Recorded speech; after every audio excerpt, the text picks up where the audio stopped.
Friday night hockey from Gas South Arena. It's the Atlanta Gladiators hosting the Jacksonville Icemen for the Brick Party night here in Duluth. Guy Chiarenza with Andrew Fleming here on the Gladiators Broadcast Network, and the Gladiators are soaring high with a big win over the Florida Everblades on Wednesday night. They now sit atop the South Division in first place with 59 points on the season with a record of 29-10-1. They're taking on a Jacksonville Icemen team that is currently on the outside looking in. They have a record of 17-22-2 with 36 points on the season. They are currently sitting in last in the division at 7th, but about midway through the year, a little over that part. They still have a shot at making a run at it, but they need to start playing some good hockey as of late because they have dropped their last 4. The Gladiators are winners of their last 2. This is the 7th of 13 meetings this season between Atlanta and Jacksonville. Gladiators are 4-2 against the Icemen this season and 2-0 against Jacksonville in this building. And it is the first meeting between these two teams since December 19th in what was a 3-2 Gladiators victory. So, Andrew, it's a bit of a trap game here for the Gladiators. Yep. They rose to the occasion on Wednesday against Florida, really the benchmark team in this league. Team 2 beat. The Gladiators got the job done, winning that game 3-1. Now they're going up against a Jacksonville team that really is fighting for their lives. They need these points bad, Andrew. What can we expect on the Gladiators sides of things here tonight? Yeah, you just hit the nail on the head there, Guy. Bit of a trap game for the Gladiators here tonight. Obviously coming off that big emotional 3-1 win over Florida on Wednesday night to capture first in the division. Now you're playing a Jacksonville team that's been struggling, obviously at the bottom of the division. I'd like to see the Gladiators come out here with a little more pace. You know, they came out Wednesday night, little shaky to start against Florida. I'd like to see the Gladiators have a better start here, strike early, get on the board, and not even let Jacksonville in this one. The Gladiators improved to 13-6 when playing the next day after a game the day before. Gladiators have been money in back-to-backs, and that's what helped them get their win on Wednesday. Alex Young scored on the power play for the Gladiators to open the scoring. He has a goal and an assist in his last 2. Riley Appelt scored his first professional goal to make it 2-0 Gladiators, and that ended up being the game-winning goal. Florida pulled within 1 with a goal from Reed Duke, but in the second period, Carson Denemy scored the final goal of the game to make it a 3-1 final. Jack O'Brien had 2 assists, and Ethan Hyder stopped 39 of 40 when ended up being the second most saves in a single game for Hyder in his career, as the Gladiators went 1 for 2 in the power play and 3 for 3 on the penalty kill. And Andrew, speaking of Riley Appelt, he had a great performance on Wednesday. He's back on the lineup here tonight, and it ended up being that he didn't know until about a couple hours before game time that he was actually going to be playing that night. Lo and behold, gets his first goal in the show. Yeah, I thought it was a great game from Riley Appelt, let alone from the goal. I just thought he was really noticeable playing on that fourth line with Scardina and Nolan. That line in total, just really good job on the forecheck. We saw it on the Appelt goal. Obviously, Appelt finding a quiet area in the ice, getting open for Scardina on that pass for his first career goal. Very noticeable, a very physical player Appelt is. I thought he did a really good job using his body to his advantage, separating players from the puck, hitting guys. I just really liked what I saw from Riley Appelt, and I'm excited to see more from him here tonight. Our very own Shelby Rabideau caught up with Riley Appelt last night after the game. Here's what Riley had to say about his first professional goal and the Gladiators' win over the Everblades.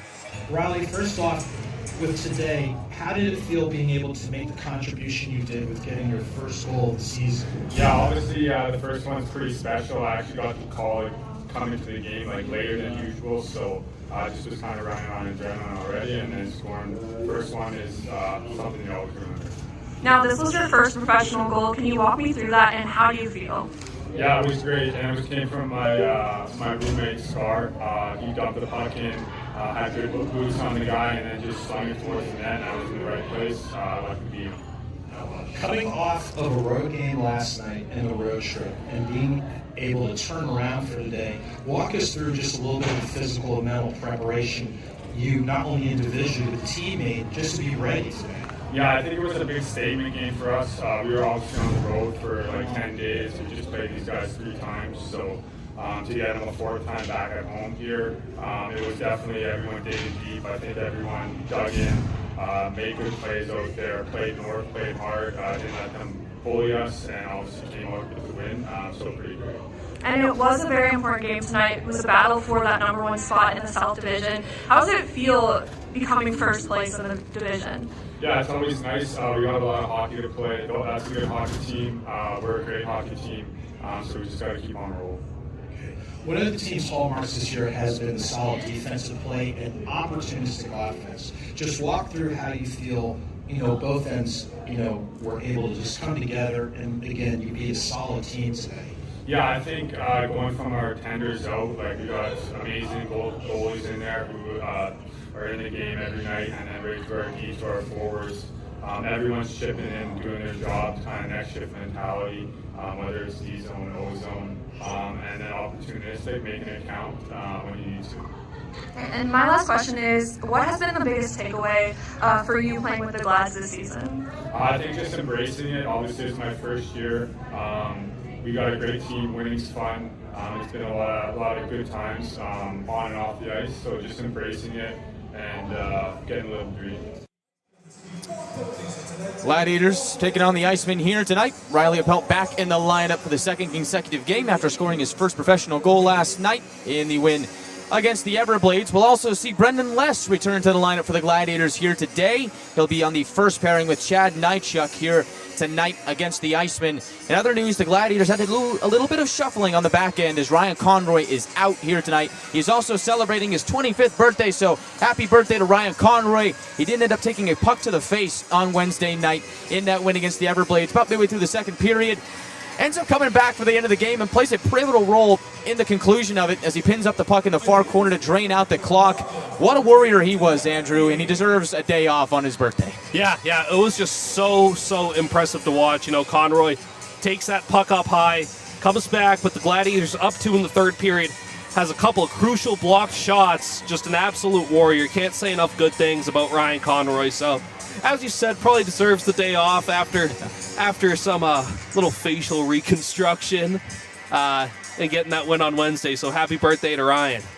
Now, Jacksonville comes into this matchup having lost their last 4 games, Andrew. When we talk about trap games, this is the definition of it. Icemen needing to get something going as they look to salvage their season. They have made some moves since last time we've seen them, as the Icemen will have 3 new players making their Icemen debuts here tonight, as Jacksonville's netminder here today is Topias Leinonen, who got sent down from Rochester, their AHL affiliate.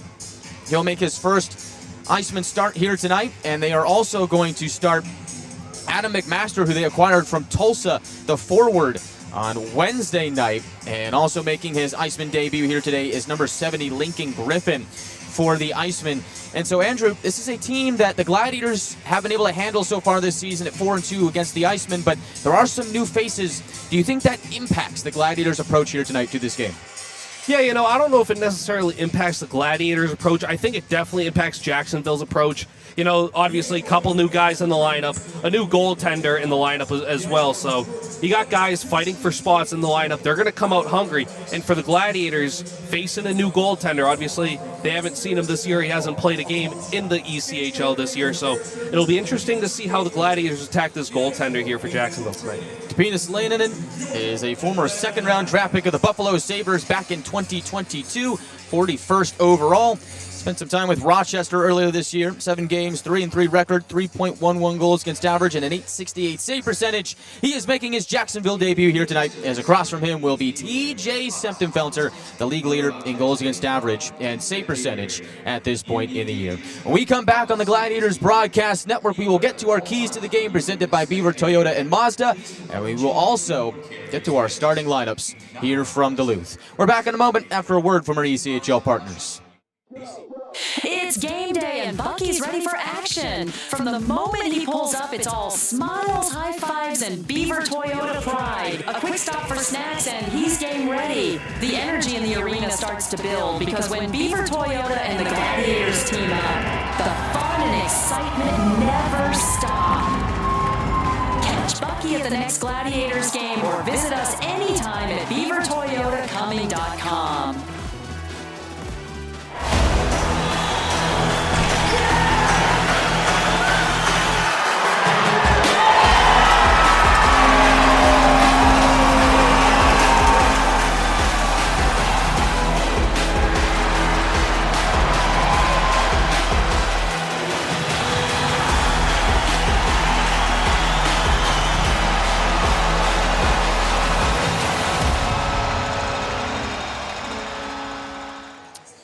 From Gas South Arena in Duluth, Georgia, the Atlanta Gladiators, soaring high to the first seed in the South Division with their win on Wednesday night, host the Jacksonville Icemen in an epic South Division showdown. Guy Chiarenza here alongside Andrew Fleming as the Gladiators look to make it 3 wins in a row, with wins over Florida and Greensboro earlier in the week. Atlanta now with a record of 29-10-1 on the season, sits at first place in the South Division with 59 points on the campaign. They are taking on a Jacksonville team that is trying to right the ship in enemy territory. Losers of their last 4, they are now 17-22-2 with 36 points on the season. They are currently sitting in 7th place in the South Division. Welcome to everybody here on Flow Hockey, YouTube, and Peachtree Sports Network as the Gladiators set the battle of the Icemen here tonight.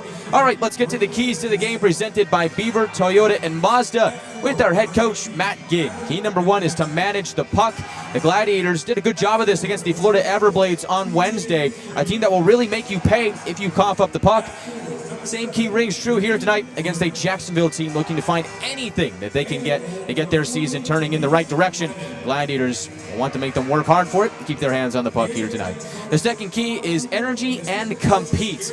Gladiators really like the way that they played on Wednesday night with that energy and their compete level. Look to do the same here tonight against Jacksonville, who is going to come out just as hungry to try and turn their season around. And finally, the third key is to win the hard areas, and the Gladiators this season have done a really good job of doing this. That's the reason why they've got 29 wins on the season. Gladiators real gritty and tough to beat around the boards this season. Look to keep that going here tonight against the Icemen. And those are your keys to the game with our head coach Matt Ginn, presented by Beaver, Toyota, and Mazda. Let's get to the starting lineups here tonight between the Icemen and the Gladiators. We will start with Jacksonville, who has got some new faces in the lineup, 3 of them to be exact, and 3 of them get the start. First of those is number 18, Adam McMaster, standing at 5'11", 180. Native of Beamsville, Ontario, was acquired in a trade with the Tulsa Oilers on Wednesday. Tonight, he is making his first appearance in an Iceman uniform. McMaster this season has 11 goals and 7 assists for 18 points in 39 games with the Oilers. His starting center is number 26, TJ Friedman, standing at 6'3", 190. Friedman was also acquired in a trade from the Adirondack Thunder earlier in the year, as he was acquired on January 22nd in a trade for Adrian Beraldo. Friedman on the season is 6 goals and 7 assists for 13 points in 37 games. His starting right wing is number 70, Lincoln Griffin, making his Iceman debut here tonight. Standing at 5'11", 180, the Massachusetts native on the season with Cincinnati, has 7 goals and 9 assists for 16 points in 39 games. He was acquired from the Cyclones in a trade for John Spetz, the defenseman, on February 3rd. So just 3 days ago, he was added to the squad. He gets his first start in an Iceman uniform here tonight. On the back end, it'll be number 22, Holden Wales, standing at 6 foot even, 182. Paired up with number 23, Braden Hislop, standing at 6'1", 181. And starting in net for the Iceman here today, making his Jacksonville debut, is number 40, Tapias Laininen, standing at 6'5", 234. The Finnish netminder started the season in the AHL with the Iceman's AHL affiliate, the Rochester Americans. In 7 games with Rochester, posted a 3-3 record, a 3.11 goals against average, and an .868 save percentage. He was sent down to the Icemen this morning by order of the Buffalo Sabres, who he is currently under contract with, as Laininen is a former second-round draft pick of Buffalo back in 2022. The Icemen are led by head coach Sean Teagle and assistant coach Garrett Cockerell. Here are the starters for your Atlanta Gladiators. Getting the start at left wing is number 27, Mike McNamee, standing at 6 foot even, 200. The native of Perth, Ontario, has 4 goals and 8 assists for 12 points in 29 games. His starting center tonight is number 19, Jack O'Brien, standing at 6'1", 184. Native of Denver, Colorado, leads the team in goals with 18 with 15 assists. Also has 33 points in 39 games on the season. His starting right wing is number 7, Mickey Burns, standing at 5'9", 170. Native of Wayne, New Jersey, has 5 goals and 3 assists for 8 points in 40 games. Getting the start on the back end for the Gladiators defensively is standout defenseman number 39, Chad Nychuk, standing at 6'1", 194. Native of Rossburn, Manitoba, is under contract with the Gladiators' AHL affiliate, the Milwaukee Admirals. Nychuk this season has 6 goals and 29 assists for 35 points in 39 games to lead the team in points and assists. He'll be paired with number 2, Brendan Less, returning to the lineup for the first time in 14 games back from injury, standing at 6'1", 181 in Pinelli, New Jersey, has 1 goal and 3 assists for 4 points in 25 games. And the starting netminder here tonight is number 35, TJ Septenfelter, standing at 6'1", 190. Native of Marlton, New Jersey, is under contract with the Admirals as well. He has been the league's best to this point in 20 games this year, has a record of 14-5-1, a 1.81 goals against average, a 936 save percentage, and 1 shutout on the season. He is one of the statistically the best goaltender in the ECHL, leading the league in goals against average and save percentage entering the night.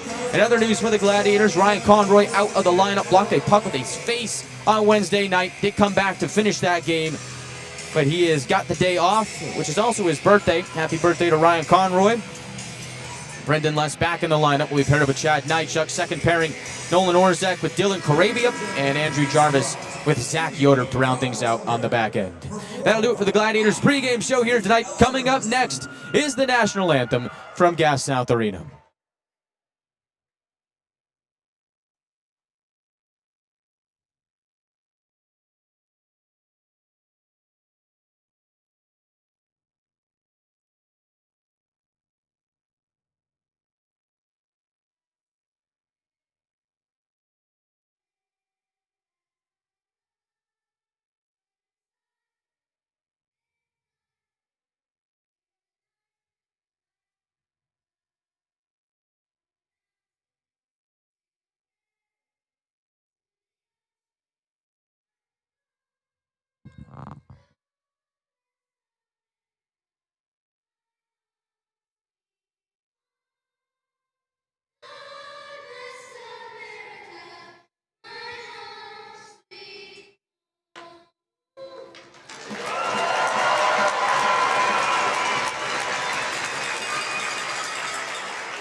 Thank you, Ivy Creek Elementary.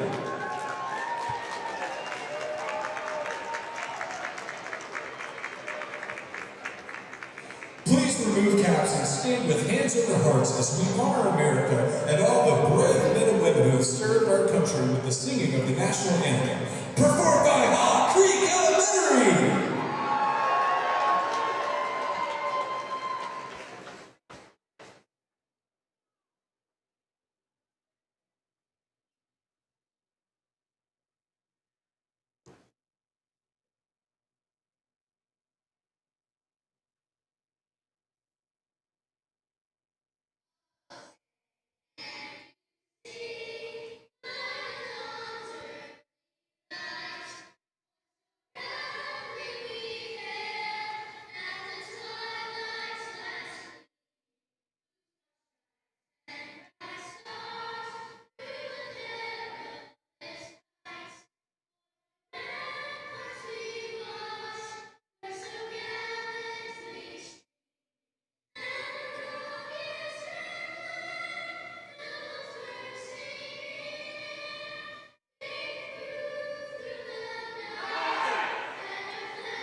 Thank you, Hawk Creek Elementary!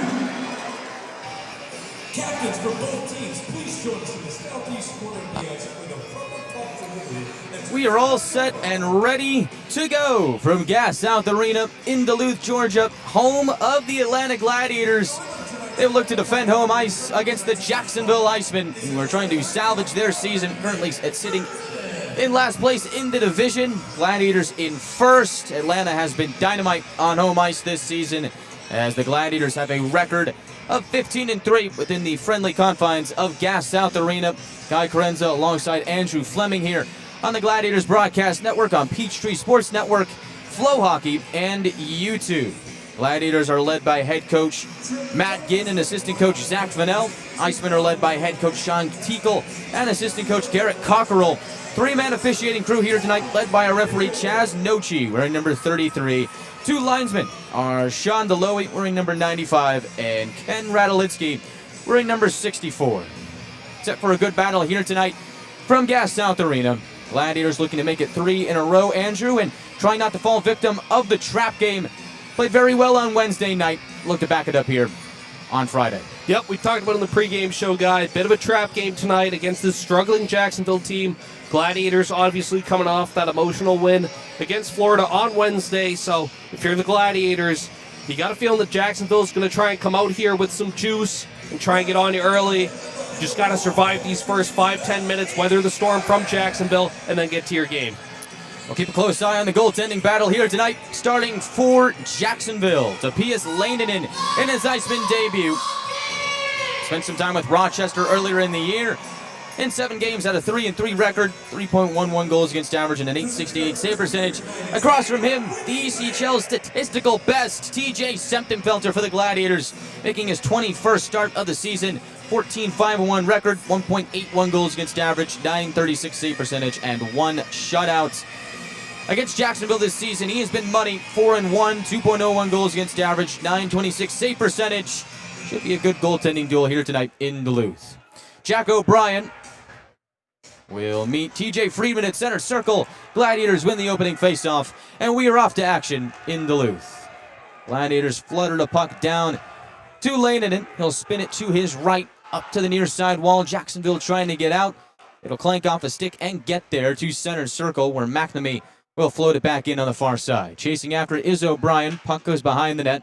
Evades Mickey Burns, and the Iceman headed to the line but not out. Good keep by McNamee. Forces things back to Hislop to retrieve it behind his own net. And Mickey Burns putting on some pressure below the goal line. Forces him to scoot it to his left as Jacksonville jolts it up the ice. And it trickles to the trapezoid behind Semptenfelter.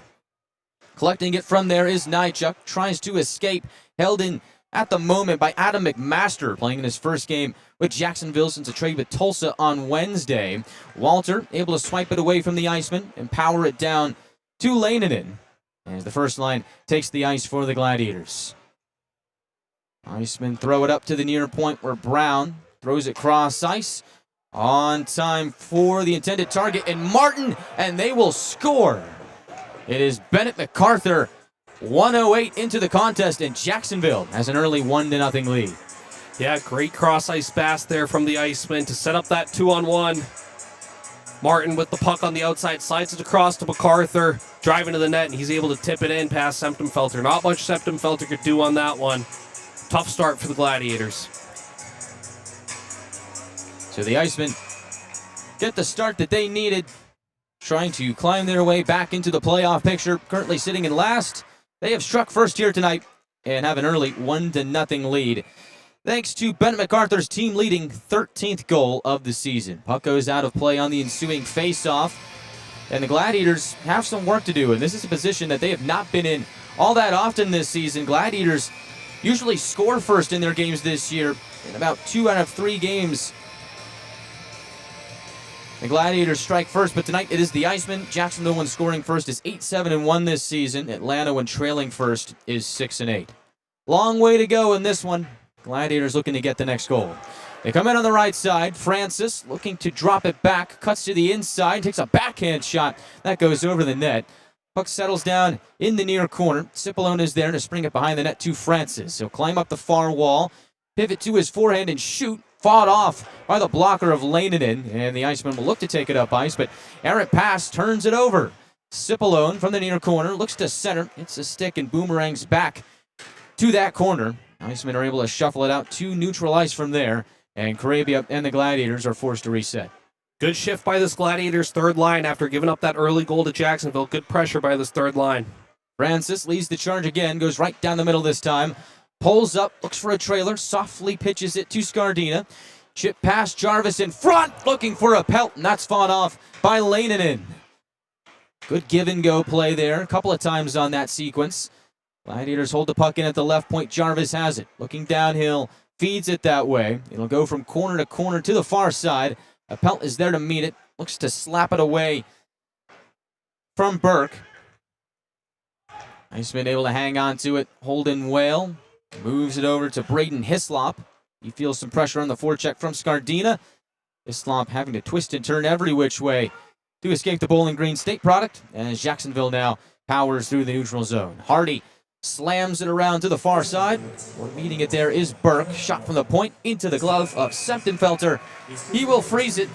It's 17:06 left in the first. Yeah, good response by the Gladiators after surrendering that early goal to Jacksonville. Roll the third and fourth line. Good ozone time for those lines, trying to generate some positive momentum here. Faceoff will be to the right of Septenfelter.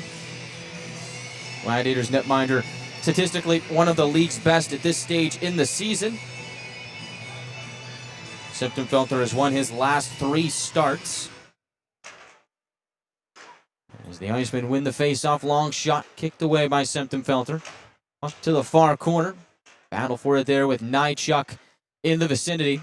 Icemen able to plug it away. Griffin turns it to the right point. Takes the return feed and slaps it down low where it's regained by Nychuk. They'll float it to the neutral zone. Glove down by the Icemen. Kandata couldn't pull in full possession. Gladiators with it now. Look to turn up ice. Les back in the lineup for the first time since January 2nd.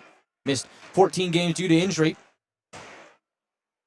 He's able to take the angle away from McMaster, who put a shot on goal for a save by Septenfelter. Possession to start this one has been in Jacksonville's favor. They have it now as Kandata from the far circle of his own zone. Outlets to Brown. Cross-ice feed is intercepted by Walter.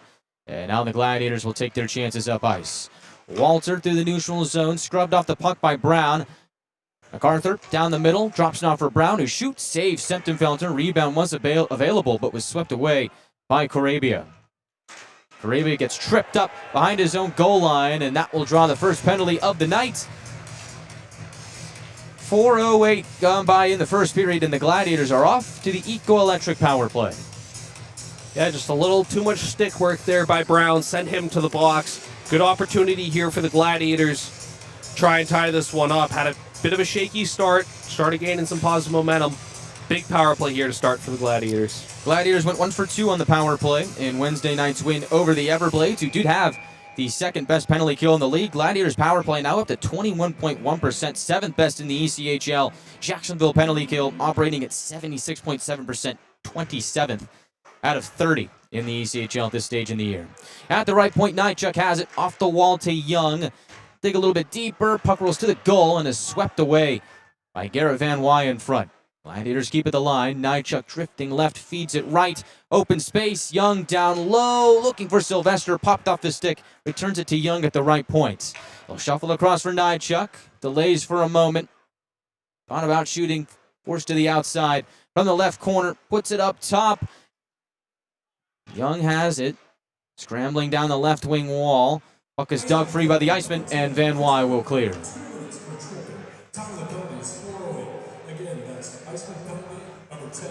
First unit to start on the power play for the Gladiators. Nychuk, O'Brien, Walter, Sylvester, and Young. Walter, pass across behind the intended target in Young. Sylvester will put it to the line. Nychuk tried to return it to him, but an active stick sends the puck out of play. 1 minute left on this Gladiators man advantage. Christopher Brown in the box for tripping has the Gladiators on their first power play of the night, and this power play has been excellent for the Gladiators as of late and really picked up steam on their road trip through Florida and the Carolinas, as the power play has gone 8 for 27 over the last 8 games. That's almost 30%. Orzek from the line feeds it to his right, down low, Burns to Francis. His slap shot turned away by Lanenin and swept to the far corner, and the Icemen mail it all the way down to Septenfelter in a hurry. Good start to this second unit for this Gladiators power play. First unit had some good ozone time, but not really any high danger opportunities. Nice one-timer there by Francis. Here he is again. Francis pivots in the far corner, puts it up top to Burns. Return to Francis along the wall. They'll shuffle it up top to Orzek. Back to Francis, looking to the goal. Drops it off. Orzek has some space. Feeds it left from the circle. McNamee puts it back to the line for Orzek. He'll take a shot just wide of Lanenin Francis has the rebound on the right wing. He'll steer it behind the cage for McNamee. 10 seconds left on this power play. Burns from the far corner. Backhands it to McNamee deeper. They'll put it up top. Francis across. Orzek grabs it. Returns it to Francis. He holds. Tries to fire, but the puck rolls off his stick. Out of the box is Brown. And they almost hit him on a breakaway, but the pass was behind. Icemen back to even strength. And they still lead 1-0 with 13:40 to go in the first. It was almost a dangerous chance for Brown fresh out of the box. If that pass connects, he's one-on-one with Septenfelter. Gladiators get a little bit lucky there as Jacksonville ices the puck with 13:26 to go in the first period. Yeah, a lot of good ozone time there for the Gladiators on that power play, but not really able to attack inside ice. Jacksonville did a really good job of keeping the Gladiators moving the puck around the perimeter and not giving up much on inside ice. So really good kill by the Icemen. Not many high-danger opportunities for the Gladiators on that first power play. And the Gladiators were only able to take one shot on that power play. Again, as you said, Andrew, Icemen doing a good job of forcing them to the outside. As from the line, Jarvis has it poked away. Moving up ice is Patosha, but Jarvis is going to be able to get back in time to poke the puck away. But extra help from Burke sets up a chance in front, and they score.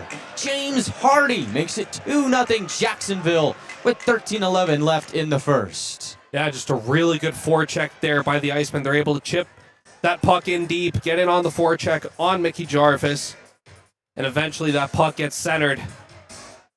And it's Hardy on the doorstep, able to bang that one in to double Jacksonville's lead. Jarvis fighting to get that puck away from Patosha, who is hounding him. Was able to do so, but the extra help from Burke closing in. He's able to set up the centering feed to Hardy, and Jacksonville has a 2-0 lead with just about 7 minutes gone by in the first. Gladiators looking to get things going now as Walter tries to shimmy down the middle. Puck drifts off his stick. Nychuk keeps at the left point. Look towards the goal and shoot. That's blocked by Van Wy. Sylvester with the rebound. Floats it up to the right point. Cross to the left. Nychuk has it again. Quick pass to Sylvester. Left circle shot. Turned away by Lanen and almost grabs the rebound, but the Icemen able to scoot it to the line. Les with a good keep. That's possession back in the Icemen's hands, though.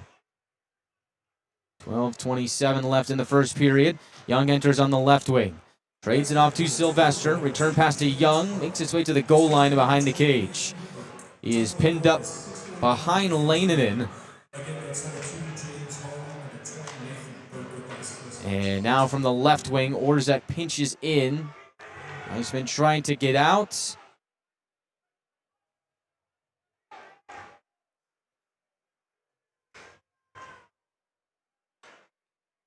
And they do. Out to center. Van Wy off the wall. Orzek grabs it. Centering feed. Looking for McNamee out of his reach. And the Icemen will just put it up ice. Gladiators defense will handle. Burns over center circle. Dumps it in. Lanen out to play it. Flings it to his left. From the right circle, McNamee trades it off to O'Brien. Moving to his left, takes a shot, and that is a glove save by Lainen with 11:28 left in the first period. Icemen up by a pair early. Jacksonville 2, Atlanta nothing. 11:28 left in the first period. We are back to Gas South Arena after this. We're 20, and yeah, we're celebrating big. Because in 20 years, we didn't just make the gear. We made hockey cool. They said we were too loud, too flashy, too different. They told us to tone it down. The Warriors don't tone it down. We go full throttle. And this is just the start. 20 years in and we're just getting warmed up. We're still the brand that makes the gear you could win in, chirp it, party. And if you thought we were bold before, just wait. The next 20 years start now. Why choose between getting things done and doing things with the ones you love? With Kroger's same-day pickup and delivery, it's easy to shop the same great prices and quality you'd find in-store, so you can catch more family time. We'll bring your groceries right to you. Satisfaction guaranteed, so you can spend time on what matters most. Kroger, fresh for everyone. The Icemen have a 2-0 lead in the early stages of this one. And Andrew, you mentioned earlier on in the broadcast that you felt like, well, this being a trap game for the Gladiators, if they could escape the first 5 minutes with some good hockey, it's their game to lose. And right now, they did the exact opposite. Yeah, Jacksonville came out with their head on fire, and it's shown here, jumping out to this early 2-0 lead. Puck rolls into the right of Semptimphelter. Jarvis will snatch it. Meanwhile, Iceman hit the end wall awkwardly, and that's MacArthur, and he is down, and he appears to be hurt at the Gladiator end wall. Now they're going to blow the whistle. Tough scene here at Gas South Arena. He's struggling to get up, and hopefully he's all right. Just took a spill, went hard into the end wall. And he will receive some medical attention. Yeah, it looked like he was forechecking Jarvis. Jarvis made a quick turn, and MacArthur just looked like he lost an edge. And Jarvis spins out of the hit, and MacArthur just goes awkwardly into the end wall with a bit of speed. And he is still down behind Semptimphelter, and he had the first goal here tonight. And he has been Jacksonville's biggest playmaker so far this season. And it appears like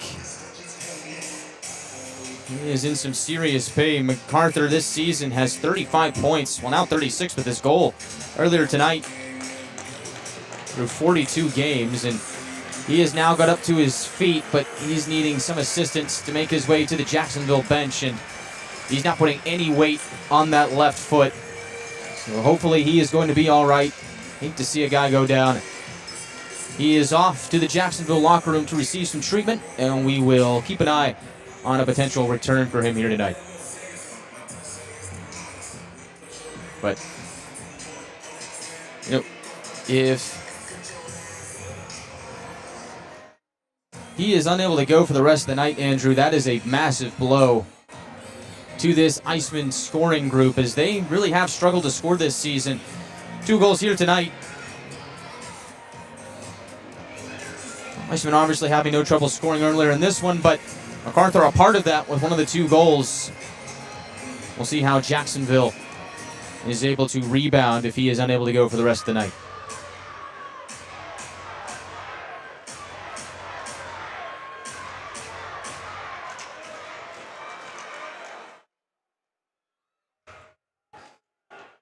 Iceman dump it in deep. Jarvis off the wall, turns it over, centering feed. Brown robbed by Semptimphelter. Huge save to keep it a 2-goal game.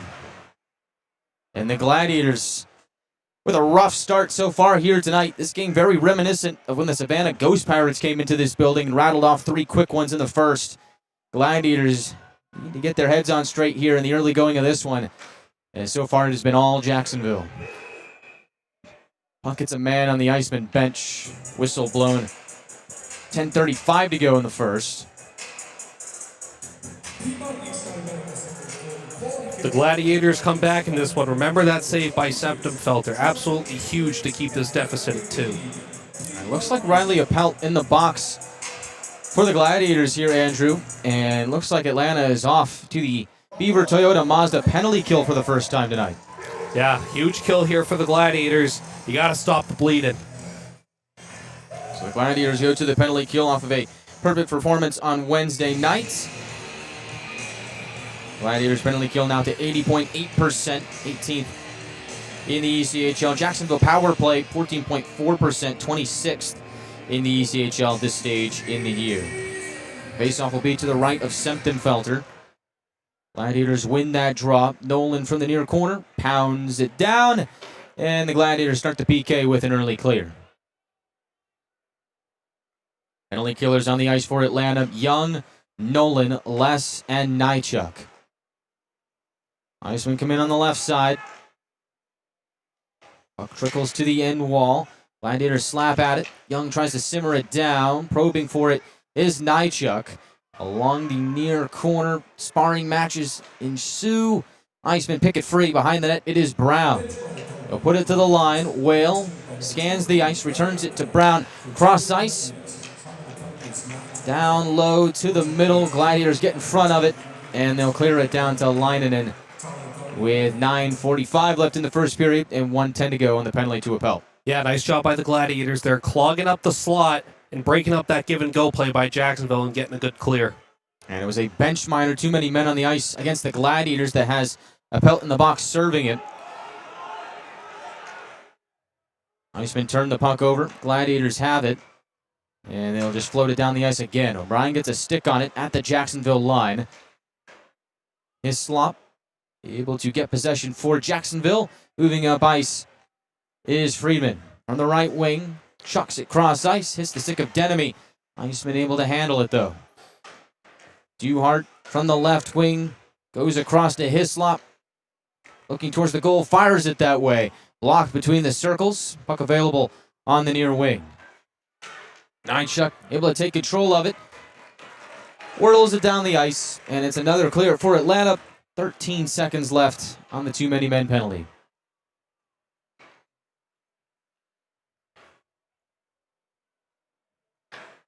Sabrika from the right wing, scrambles to the goal line, pivots in the corner, looks to center. Gladiators break that up, and Appelt is out of the box. Gladiators fly up ice, Cipollo to Appelt from the right wing. He shoots, glove save, Leinonen, and he will hang on to it with 8:25 left in the first period. Icemen by 2, Jacksonville 2-0 with 8:25 to go. We are back to Gas South Arena after this from our local partners. It's game day and Bucky's ready for action. From the moment he pulls up, it's all smiles, high fives, and Beaver Toyota pride. A quick stop for snacks and he's game ready. The energy in the arena starts to build because when Beaver Toyota and the Gladiators team up, the fun and excitement never stop. Catch Bucky at the next Gladiators game or visit us anytime at beavertoyotacoming.com.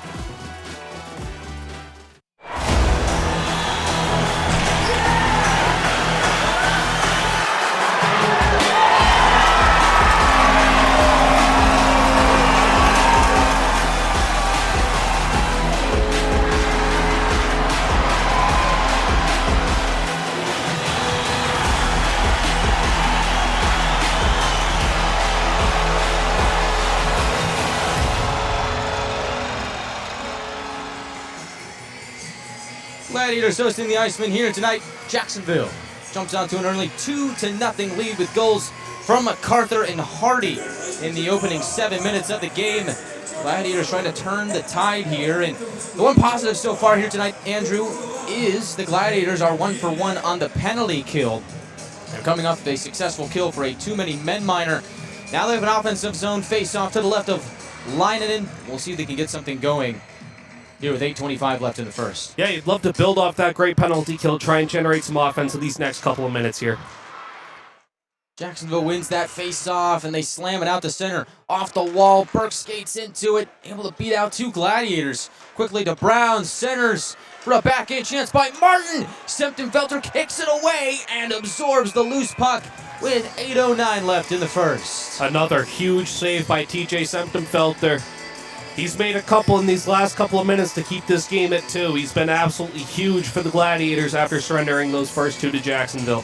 And Andrew, it was almost another Jacksonville goal there. Just quick play off the wall, and Burke just beats out 2 Gladiators. And for Atlanta, uncharacteristic for them. That usually never happens, but maybe look a little bit slow here to start. Jacksonville definitely been the speedier team. Atlanta played on Wednesday. Jacksonville hasn't played since Tuesday morning. So the Icemen are a little bit more well-rested than the Gladiators, but shouldn't impact either side all that much. Jacksonville punches it into the near corner of the Gladiators' end. Sylvester between the legs, connects with Young on the fly. He'll peel up. Didn't like what he saw through the neutral zone, so he'll ladle it back to Orzek, and he'll find an avenue to break out as the Gladiators trail the Icemen by 2. Carabia off the left wing wall, looks to center, hits a body on the way, wanted Mickey Burns between the circles. Jacksonville having none of it, rolls it back out to center where Carabia has got it again. Motor to the left wing once again, pops it on goal, Leinonen steers it to the near corner. Duhart picks it up, cross ice feed, back the other way.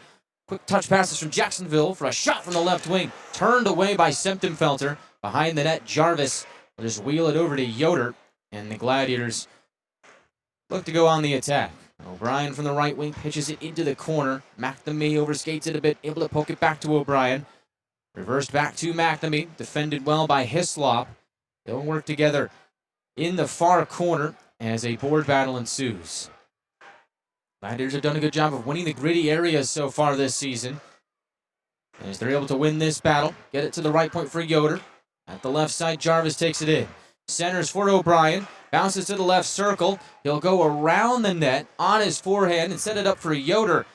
Burns, left point, shoots. Deflection in front by McNamee. Turned away by Leinonen. O'Brien's got it back. Centers for Burns. Will pull away in the far corner. Put it up top to Jarvis. Looking at the left point, centers for Yoder. Pass downhill, makes its way to Denemy behind the net. Fresh off the bench was Francis. Pass intended for him is picked off. Clearing attempt held in by Cipollone, and he tried to knife towards the goal, but ran out of real estate as Jacksonville defenders closed in. Francis on the far wall keeps the play alive. Good zone time here for the Gladiators. Their best of the night by far. Nychuk from the left point has some room. He'll shoot, and that is absorbed by Leinonen with 5:47 left in the first. The Gladiators put together a good offensive shift. Look to back that up when we come back to Gas South Arena. Jacksonville leads 2-0 with 5:47 to go in the first. Life's too short for ordinary whiskey. Make it infamous.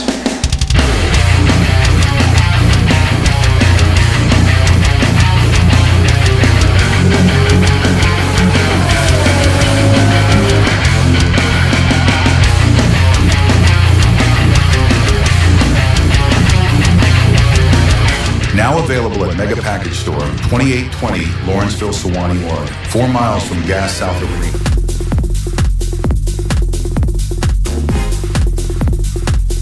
More than just cookies.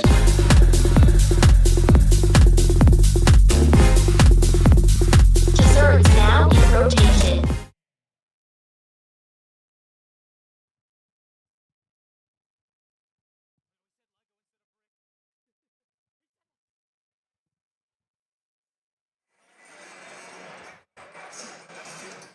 Jacksonville Icemen storm out to a 2-0 lead here with 5:47 left in the first period. Gladiators, for much of the season, have been awesome defensively in the first period this year, but as of late have now surrendered first period goals over their last handful of games, and tonight, not any better. Walk out to the neutral zone. Less to the right wing, looking for Cipollone, just out of his reach. It'll roll behind the Jacksonville netminder. Nychuk's got it back in the neutral zone. Gladiators have now surrendered a first period goal in 5 straight games. 2 here tonight, looking to get on the board as we approach the final 5 minutes of period 1. Cipollone from the left circle turns and shoots. That goes wide. Francis, the rebound, put towards the net, but we have a penalty here with 5:05 left in the first.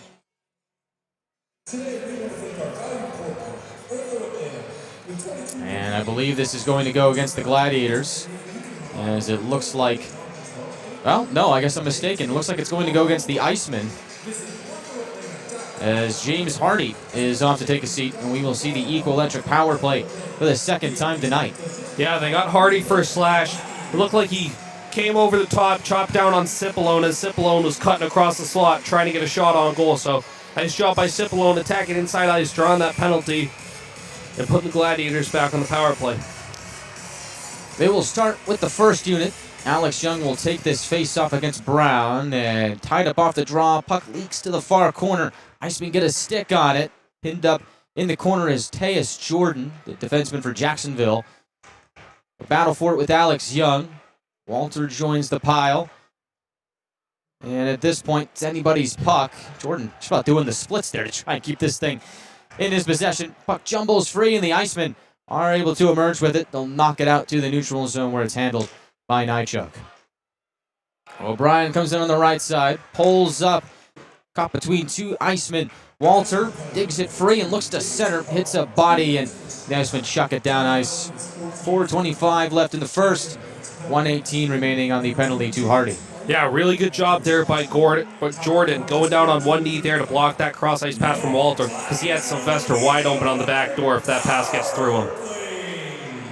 Icemen able to swindle the puck away again and sauce it all the way down to Semptimphelter. 1 minute left on the Gladiators power play as the second unit comes out for Atlanta. Orzek, McNamee, Burns, Nolan, and Francis. Here's McNamee now, angling it off the end wall to Francis, overskates it, and it's a free clear for Jacksonville. Tough bounce there for the Gladiators. McNamee trying to go indirect off the wall, hit Francis on the far side, and it just skipped over his stick. Francis motors in on the right side, quickly touches it up to Burns, pass cross ice looking for McNamee. It is broken up, and the Icemen punch it out to center. I like that idea. Moving on the fly for the Gladiators, just couldn't put the finishing blow on it. Now here is Orzek moving it to Francis at the right point. Quickly touch it over to Burns from the right circle. Off the wall, back to Francis. Now at the left point, Orzek hauls it in. He'll backhand it down deeper to McNamee. 5 seconds left on the power play. As Orzek from the line goes across to Francis. Out of the box is Hardy. We're back to even strength. Francis looking, flings it downhill to Burns. Centering feed hits a stick and goes over to the near corner. Orzek from that area, pinching for the Gladiators. Takes a check from Jordan. Hardy in the area as well. Fresh off the bench is Scardina trying to put some heat on the Icemen. Jacksonville able to toss it up to the point. And Nolan able to keep for a moment, but Icemen do power out to center to get a line change in. Jarvis from the left wing scans the ice. Makes his way to the corner. Connects with Scardina behind the net. On his forehand, Scardina fighting against Saprika. Able to reverse to the near side. Has a return feed down low. Looking for Appelt in front. Was sticked away by Saprika. And the Icemen lob it through the neutral zone. Bouncing puck flutters into the near corner. And Jarvis will beat out Griffin for the icing. And we will see an offensive zone faceoff for the Gladiators with 2:10 to go in the first. Since Jacksonville scored the goal to go up 2, the Gladiators have strung together a couple of really good offensive zone shifts, counting that power play, where they're trying to start to shift the momentum in their favor. They just got to keep up pressure in the offense. This Jacksonville team sitting last in the division at this stage in the year. Looks a bit different from the last time we saw them. They've got 3 guys making their Jacksonville debuts here tonight. They've made 6 transactions at the ECHL level since the last time these two teams played on December 19th. Nychuk from the left wing scrambles into the corner, getting some help from Young. The Gladiators shift behind the net. Young on his forehand slithers away from Griffin. Between the circles, Young caught up 2 by 3 Icemen. Nychuk helps out. Puck to the left wing wall and the centering feed broken up by Jordan. Throw a moon ball up to the blue line, the laid off side on the Iceman. Nychuk will handle it up ice.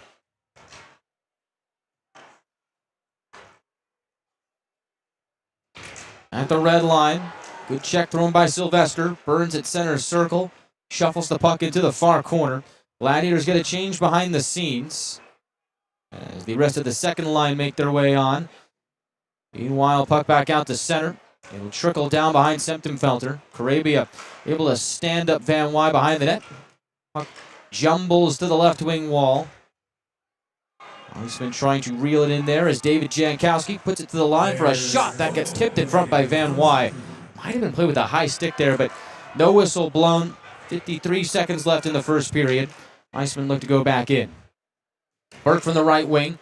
Sauces it across. Shot from there is grabbed by Semptimphelter. Streaking in was Hislop for the chance. And the Gladiator netminder is able to make the stop with 45.2 seconds left in the first. Yeah, nice save by Semptimphelter there. Jacksonville, very quick in the transition game in the neutral zone. Puck comes out of the zone.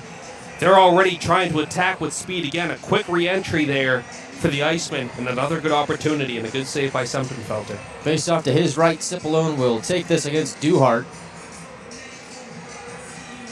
Now, we have not seen Ben MacArthur for the Icemen since he took a spill into the end wall earlier in the first period. He is Jacksonville's leading scorer at this stage in the year and had the opening goal of this game.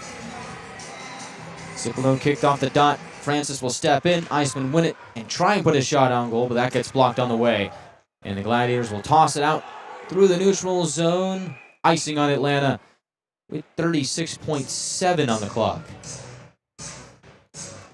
Coming up next, at the end of the first period, we will have the first intermission report with Andrew, joined by Shelby Rabideau. They'll break down the first period of play, look ahead to the second, as the Gladiators look to end the first period on a high note and get some offense going in the middle frame. All that coming up and a whole lot more on the first intermission report.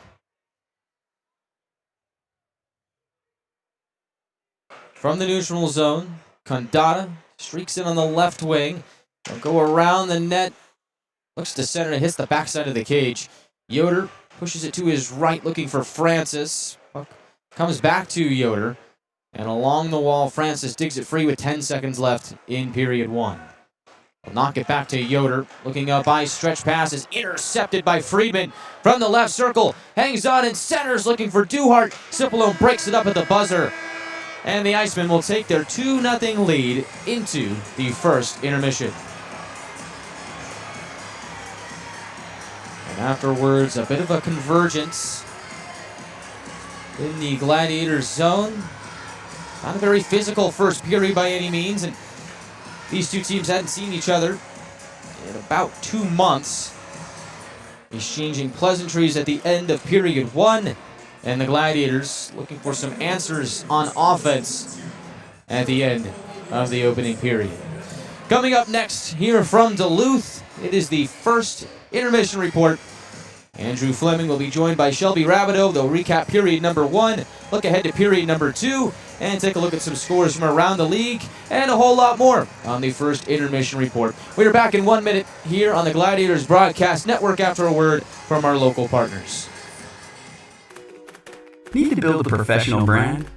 Alpha Graphics delivers with stunning signage, graphics, and marketing materials that are exactly what you need to earn clients' trust. Alpha Graphics. Bring your brand to life. Wendy's has new chicken tenders. Crispy, juicy, tendery, tendies. Ooh, that's fun to say. Tendies, tendies, tendies. And they're so good, maybe we should change our... For tendies you're gonna know by name, gotta be Wendy's. Gwinnett Fire and Emergency Services is ready to answer the call, but we'd rather prevent them. Our free home safety survey includes checking smoke alarms, identifying common hazards, and reviewing your family's home escape plan. Schedule yours today.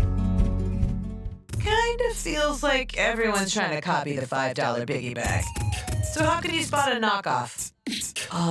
It won't taste like Wendy's. This job is easy. When the deal is as fresh as the meal, gotta be Wendy's. Gotta be fresh. All right, everyone, welcome back to Gas South Arena. Shelby Rabideau here with Andrew Fleming. We're going to be breaking down everything that happened in that first period, but first, let's check in with our scores. Jacksonville Icemen 2 with 12 shots on goal, and Atlanta Gladiators 0 with just 7 shots on goal. So not a great start for the Gladiators tonight. Andrew, do you want to break down those first goals for us? Yeah, it was a tough start for the Gladiators, obviously, as you just said, they're down 2-0 in this first intermission. And me and Guy talked about in the pregame, you had the feeling, the way that this Jacksonville team has been trending and the way that the Gladiators have been trending, Jacksonville's kind of fighting for their season at this point, bottom of the division. They're still a couple of points out of it. They're still within range to try and jump up and get a playoff spot. But right now, they're a really desperate team. So right. They came out. I said before the game, if you're the Gladiators, you got to try and survive the first 5 to 10 minutes from the Jacksonville Icemen and then try and get to your game. But Jacksonville came out a minute in, struck early. It was a great play off the rush, cross-ice pass, zone entry, and it ends up on the stick of MacArthur backdoor, and he taps it in. Really nothing that Septemfelter could do. It was just a really great execution in the neutral zone and a zone entry for the Icemen, spraying themselves a 2-on-1 and eventually backdoor tap in for MacArthur to give them the early 1-0 lead about a minute into the game. Then about 5 minutes later, Jacksonville chips the puck in. Really good forecheck there by Burke. Burke gets in on the forecheck hard on Mickey Jarvis. Turns it over, and just a centering pass out to Hardy in the high slot. Hardy finding the right place. It reminded me a little bit of the goal that Appelt scored on Wednesday. It was a really good forecheck by the Icemen. Hardy finding a quiet spot in the slot. Stick on the ice. Quick pass. one-timer, back of the net, 2-0 Icemen, and that's all we saw for scoring for the rest of that first period. But I thought the Gladiators, after Jacksonville got out to the 2-0 lead, the Gladiators started to settle in a little bit.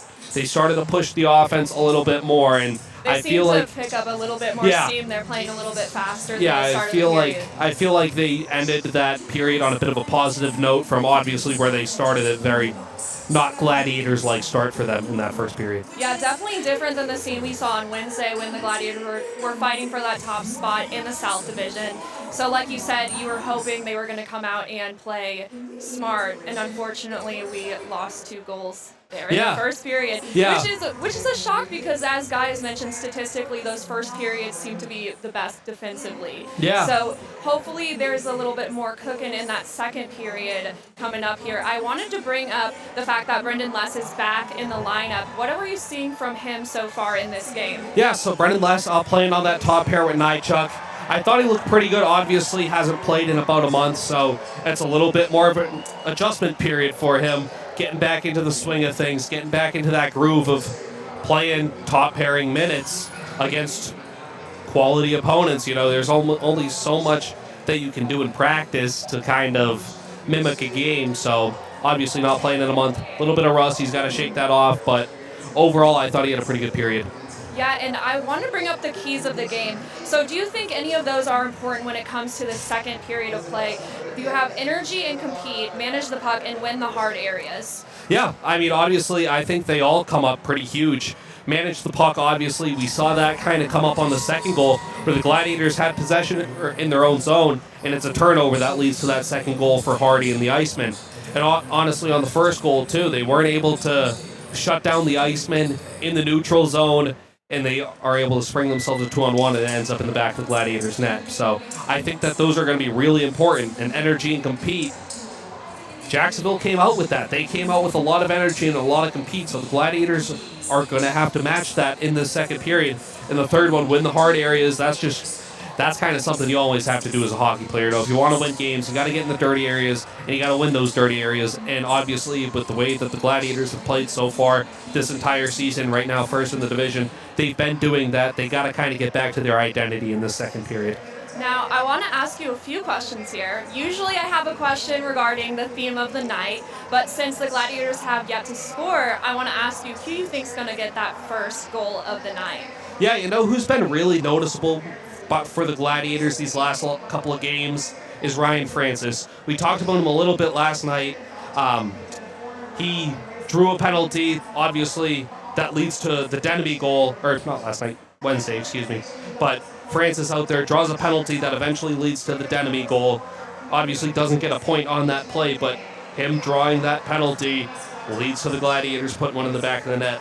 I just think he's been really noticeable on the power play as well. They obviously a couple opportunities for the Gladiators on the power play in that first period. Francis out there using his shiftiness, using his playmaking abilities, setting up a couple of really good opportunities for that power play lineup. So I'd like to see Ryan Francis get on the board. What about you, Shelby? Who do you think? Let's see. I'm trying to think who hasn't gotten one in a while. You know what? I'm going to go with our captain, Cody Sylvester. Okay. I haven't seen him put one in a net in a while, and I think he's due for one. Yeah, that's a really good choice. So, honestly, let's see what the fans have to say about that question as well, along with the fact that tonight is Brick Night. So I want to ask you and the fans in the chat, what was your favorite childhood toy growing up? And we're going to discuss that and what we want to see coming up in that next period when we come back from the break. Again, our scores are the Icemen 2 and the Gladiators 0. It's game day and Bucky's ready for action. From the moment he pulls up, it's all smiles, high fives, and Beaver Toyota pride. A quick stop for snacks and he's game ready. The energy in the arena starts to build because when Beaver Toyota and the Gladiators team up, the fun and excitement never stop. Catch Bucky at the next Gladiators game or visit us anytime at beavertoyotacoming.com.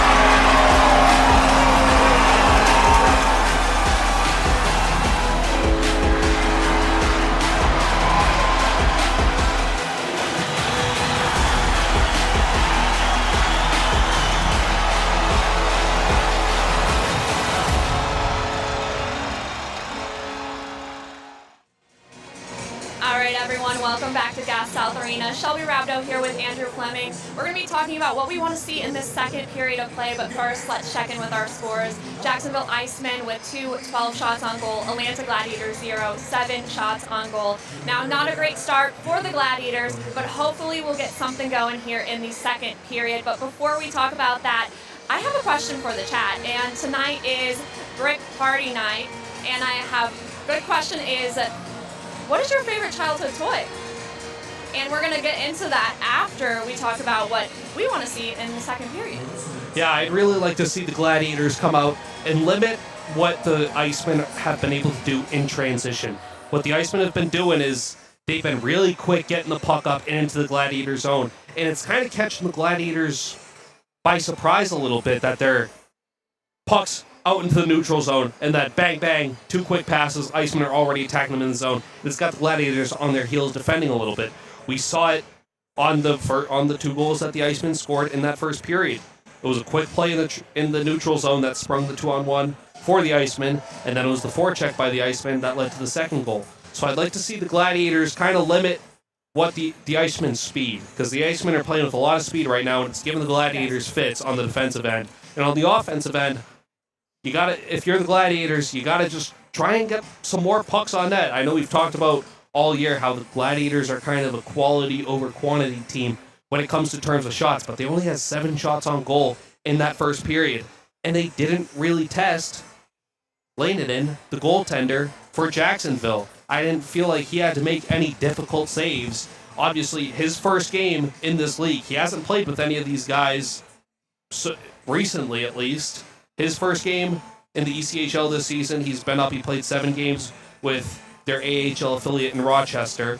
So you got to try and test this guy a little bit more and just start throwing pucks at him. And I have statistically here that the Gladiators' best scoring periods are the second and the third period. So statistically in the second period, they outshoot their opponents 42-32. Yeah, so that's going to be huge for the Gladiators in these next 2 periods. You know, they dug themselves a bit of a hole here with this 2-0 deficit. Now they got to dig themselves out of it.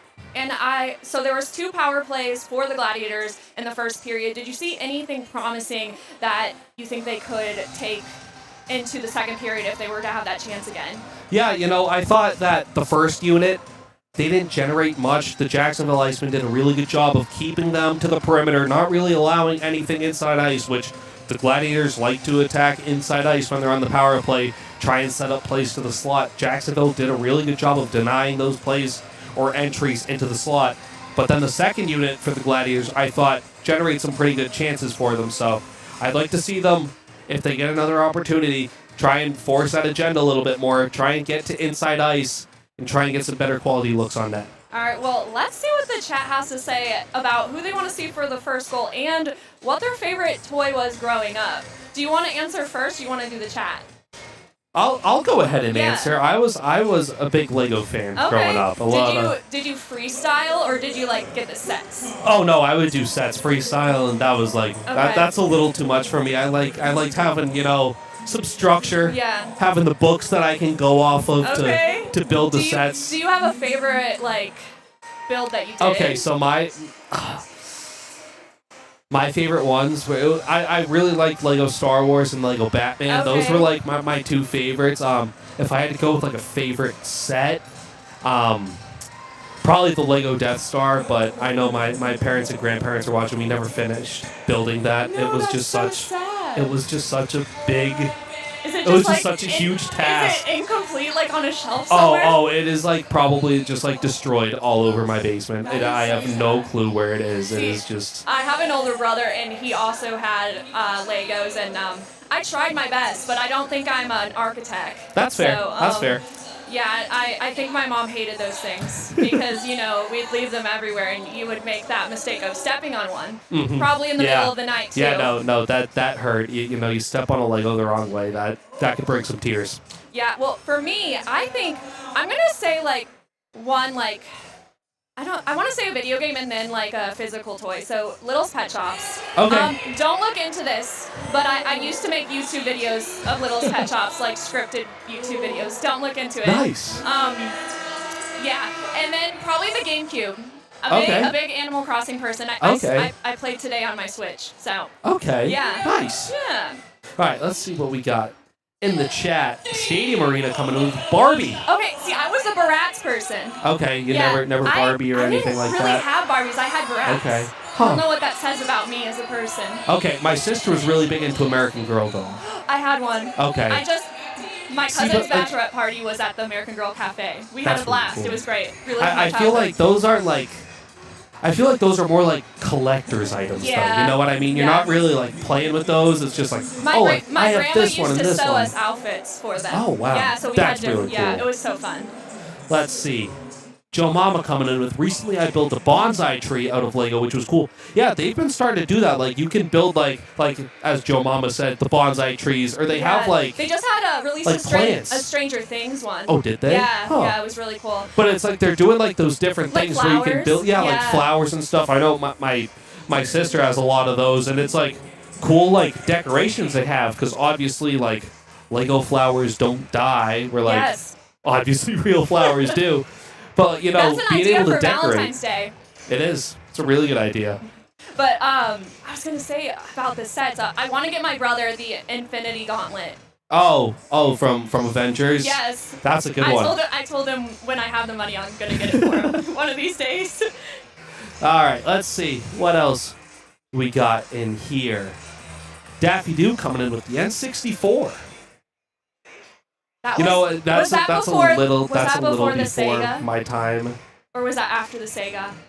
I believe it is the Sega N64. Wait, really? I love this. Sorry. That's before my time. Please correct me if I'm wrong, but I believe. I used to play that Sonic is on the what it Sega. is. Yeah, you know, I when I grew up, it was the Wii. We used to play the Wii. See, my brother got an Xbox, and my mom was like, "Yep, not getting the Wii." Okay, really? Yeah. Yeah, no, my family was always like Mario Kart, Mario Party, like all those Mario Wii Party games. 5 We played those so is heavily. Arguably the best Mario Party, in my opinion. My professional. Okay, yeah, I always liked the Mario parties, you know, Yeah. with the little mini games and stuff. I always really enjoyed those What games. character were you? Ooh, that's a really good question. I'd usually go weird choice here. I'd usually go with like Waluigi. Okay. I bet you couldn't guess mine. It's not basic. It's not what you think. I'm gonna go Birdo. No, it's No? not Peach. It's Boo. Boo. Yeah, Okay, it's good Boo. one. Good Yeah, one. I love Boo. Okay, Daffy Doo coming in. N64 was after the Sega, but not too much Okay, after. okay. Thank you for that clarification, Yes, Daffy Doo. Much appreciated. Does anyone have any guesses for the first goal on here? I think we had one earlier in here of Mickey Burns, Okay. which I'd like to see Mickey Burns get on the score sheet. Obviously, started the year a little lower in the lineup, has made his way up to that second line, and he's been playing really well. Yeah, and we'll see who scores that first goal when we come back, as the Gladiators are getting back on the ice here. Again, the Icemen 2 with 12 shots on goal, Gladiators 0 with 7 shots on goal. And Guy will be joining you and doing a play-by-play after the break. We're 20, and yeah, we're celebrating big. Because in 20 years, we didn't just make the gear. We made hockey cooler. They said we were too loud, too flashy, too different. They told us to tone it down. The Warriors don't tone it down. We go full throttle. And this is just the start. 20 years in and we're just getting warmed up. We're still the brand that makes the gear you can win in, chirping, partying. And if you thought we were bold before, just wait. The next 20 years start now. Life's too short for ordinary whiskey. Make it infamous.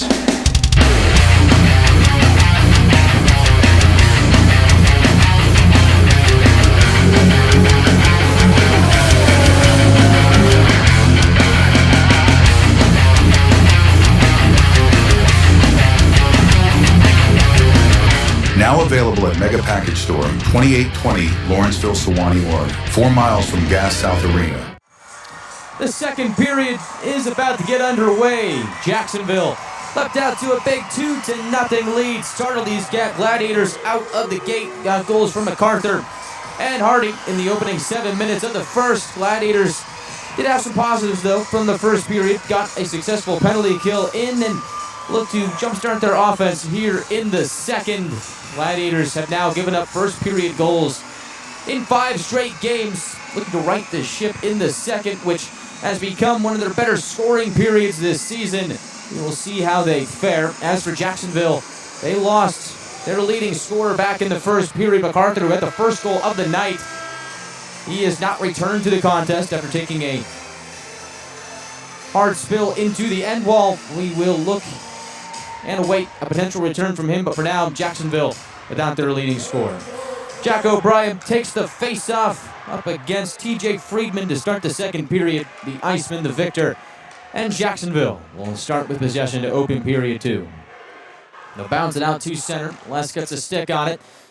In quick movement, Icemen move up ice. Hislop from the right wing pivots to the inside and shoots. Puck hits a leg and goes wide of Septemfelter. McNamee shuffles it from corner to corner. On the far side, Burns takes a whack at it. From the line, the Icemen shoot. That goes wide of Septemfelter as well. Now from the left circle, it's Griffin for a shot. That hits the outside of the net. And the loose puck goes to Nychuk. Turns it over. Griffin fires. And Septemfelter meets it at the top of the blue paint and slides between the circles to reel it in. 41 seconds into the second. TJ Septemfelter has been absolutely lights out for the Gladiators since surrendering that second Jacksonville goal. Tough turnover there by Chad Nychuk in his own zone, leading to a 1-on-0 for the Icemen. And Septemfelter reading the play well, coming out to the top of his crease and shutting down that one. And for the Gladiators, their goaltending this season has been their biggest strength. And Jacksonville's had a few chances ever since they took a 2-0 lead to really increase it. And Septemfelter's made some huge stops as he shoulders a shot up into the air. It'll simmer down into the near corner. Had some good hang time, but it's stuck in play. Condata from the line rips a shot, and that hits the stick of Walter and goes out of play behind Septemfelter. Exactly 1 minute into the second. And so, Andrew, you and Shelby talking back in the first intermission. Somebody, something, some line has to get things going offensively for the Gladiators. And Shelby did mention Cody Sylvester, the captain. He has been quiet as of late, hasn't scored a goal in, I believe, his last 4 games. We'll see if he can get something going here against the Icemen here tonight. Sylvester has done well against Jacksonville so far this season with 3 goals and 3 assists in the prior 6 games. And it feels like he's just about due for a big one. Goes out of play again. 5 seconds after our previous whistle, so we'll see another face-off near Septemfelter. Sylvester and that top line on the ice right now for the Gladiators. Icemen win it, shot by Condata, whistles wide of Septemfelter. From the far corner, Icemen get it back. Touch pass, reeled in by Jankowski and put down low. Gladiators are able to wrestle away as Walter chips it up ice looking for Young. Just a tad out of his reach, and it'll actually go down as an icing as Condata beats him out to the puck. And so the Gladiators will have to go all the way back to the D zone, and Jacksonville makes a line change. Yeah, Gladiators having trouble getting out of their zone clean here early in the second period. Been pinned in since the start of this period by the Icemen, and they're just not able to get out clean. Icing there, face-off coming back to the right of Septemfelter. And for the Gladiators, the name of the game this season for them has been control. Score first, hold that lead, go on to win. That's been their formula. They do have one comeback from a deficit of 2 goals, and that happened last Friday against the Florida Everblades in a 5-4 overtime victory in South Florida. Stretch pass on the money, Sylvester fires, and that goes wide, and a breakaway. And it might have been that Leinen got a piece of it, but missed opportunity for the Gladiators to cut this Jacksonville lead in half. Loose puck through the neutral zone. Bouncing puck goes to Hardy from the left wing centers. Goes through the slot and actually hits the referee on the far side. Puck is turned over. Francis up ice. Sylvester again. Knocks it to Cipollone. He'll dangle in tight. Sylvester scores! Cipollone to Sylvester to the back of the net. And Atlanta makes it a 2-1 game. Well, you and Shelby said it, Guy. Cody Sylvester getting the Gladiators on the board here. Absolutely huge from the captain there. What a great pass by Joey Cipollone. Little backhand pass to Sylvester backdoor. And the Gladiators are right back in this one. It felt like that next one in this game needed to go the Gladiators' way. Sylvester with a great shift. Takes in the centering feed from Cipollone. Jams it into the back of the net. And the Gladiators have their first of the night to cut the Jacksonville lead to 1. Yeah, it was a great pass by Ryan Francis, too, getting that secondary assist. moving it up to Spring, Sylvester, and Cipolone there. Eventually ends up in the back of the net. And congratulations to Talo in our YouTube live chat. We're correctly guessing Cody Sylvester for the Gladiators' first goal of the game. Sylvester now hits double digits in the goal department this season with 10. Cipolone factors in with the assist, hits his 20th point of the season. 10 goals and 10 assists for him, and I believe it was Ryan Francis that found him cross ice for the secondary assist as the Gladiators get on the board. Now here is Francis from the right circle, cuts to the inside, and is forced along the wall, centers for Denemy, and a low glove save is made by Leinonen to rob the Gladiators from the tying goal. Ryan Francis is feeling it right now, guy. Setting up that first goal between Cipolone and Sylvester, and there he walked about 3 Icemen and still maintained possession of the puck to set up Denemy in the slot. Well, he'd love to be a fly on the locker room wall and hear what Matt Ginn had to say to this group after the first period. Not a great start for these Gladiators in period 1, but here to start period 2. They'll come out on fire. Icemen pitch it to the line, trying to escape was McMaster. Gladiators putting some good pressure on the forecheck. Turnover down low, and a delayed penalty on Scardina. Now Appelt gets a good piece of Jordan. And we've got a fight! Riley Appelt dropping the gloves with Condata. Wrapped up for now. Condata tries to swing a right. Appelt able to dodge it. Tied up again. Appelt tries to swing with a lefty. Misses Condata. Wrapped up again. Bit of a bear hug. And Appelt's going to get an uppercut in and slam down Condata to win this one. Nice takedown there at the end by Riley Appelt. Get the crowd fired up right back into this game. Riley Appelt's second professional fight is a banger. Gets the crowd up on their feet. Momentum swings in Atlanta's favor for now. They are going to go to the penalty kill once this has all been sorted out. The initial call tripping on Scardina. Just trying to put some pressure on the forecheck. Worked a little too hard there. So the Gladiators are off to the Beaver Toyota Mazda penalty kill. And Jacksonville has a chance to restore its 2-goal lead. You said it on Wednesday night, Guy. Appelt can swing them, and he showed it right there. Riley Appelt playing in his 11th game of the season. Had missed all 7 games of the road trip with a minor injury. Returned on Wednesday night and scored his first pro goal and gets in a pretty good scrap here in the opening stages of the second period. And he came with a big check on Jordan right after the tripping call on Scardina, and that led to that fight with Condata, who was just standing up for his teammate. Got to respect that. Iceman to the power play as the face-off to the left of Septemfelter is won by the Iceman. Good active stick by Mickey Burns. Jabs it out to center, and the Icemen are forced to regroup. Yeah, can't be lost in all that commotion after the big fight by Appelt. Gladiators on the kill here. Need a kill here. This is absolutely huge for Atlanta. You think if the Gladiators can get this kill as they get another clear here, they can get this kill, momentum would definitely swing in their favor with the goal, the fight, and then potentially this. All within the span of about 3 minutes. Right down the middle is Martin, swings it to the right for McMaster. Pivots to his forehand and puts it to the line. Whale fires, hits a stick on the way, goes wide of Septemfelter. Jacksonville keeps on the right wing. McMaster tries to cut to the net. Jarvis bats it away. Jacksonville hangs on to the puck, though, as Brown drops it off at the point. And now cross ice to Martin. Left circle shot, and he will score.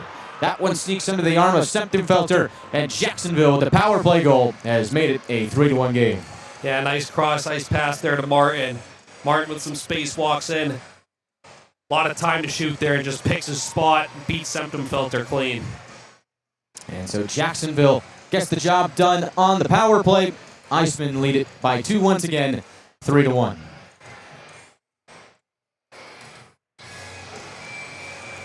And that goal has really sucked out all the momentum that the Gladiators gained off the goal in the fight from Sylvester and Appelt, respectively. And the Gladiators are back to square one. 15:33 left in the second period. From the right point, Gladiators swing it down low. Sylvester centers, wanted Young, but that's broken up by Duhart. And now Hislop hurls it to the near wall. Walter again keeps it at the right point. Gladiators sauce it to the goal line. Young and Sylvester put on some heat, but the Iceman able to escape. Is taking it on the run is Jankowski. He'll feed it to the right wing. Hislop to the inside, and Van Wy robbed on the doorstep by Septenfelter. Atlanta goes up ice. Young fires, hits a body on the way. Duhart got a piece of it. From behind the net, Young centers and nobody home. Goes all the way down to Septenfelter, who will swash it up to Nychuk. Up the right wing wall they go. Bottled up their own blue line, and moving up ice is Hardy. Tried to split the D. The Gladiators rub it off. Stretch pass for Francis, swatted away by Jordan. Cipollone has the loose puck as he weaves his way through the neutral zone. Look to hit Francis on the left side. He's got him off the wall. Iceman able to pin him off of it. Now Jordan looks up ice for Jacksonville. From the left corner, scoots it to the right. Working his way there is Patosha. Gladiators try and grab it from below their own goal line, and they do. Brendan Less, the New Jersey native, looking up ice, softly puts it upwards to Denemy. Left wing pass on time for Cipollone. He'll peel away and fire. High save made by Laininen, and now at the high point, Francis from the left circle feeds it to Jarvis, and the pass just a bit behind. Couldn't reel it in. Was off balance. Atlanta forced back out to center. Laininen to the left wing. Can't get it out. Puck floats towards his glove. Is able to bat it away. Now Brown from the right wing. Shuffles it to the neutral zone. Burke lobs it into the right corner. Jarvis is the first man on it. Andrew Jarvis to Zach Yoder. Dangerous pass between the circles is fended off by the Gladiators. From center, Jordan wires it back in. From the near side, Yoder takes a chop at it. Griffin putting on some pressure. Atlanta picks it up. Burns flings it off the right wing wall and chases to the corner. He draws a penalty, tripped up on the way, and Jordan will touch up for Jacksonville. And the Gladiators have a chance to pull within one on the Eco Electric power play with 13:07 left in the second. Yeah, nice job by Mickey Burns there. Using his skating legs, chipping that puck in there, and drawing that penalty. Get the Gladiators back on the power play.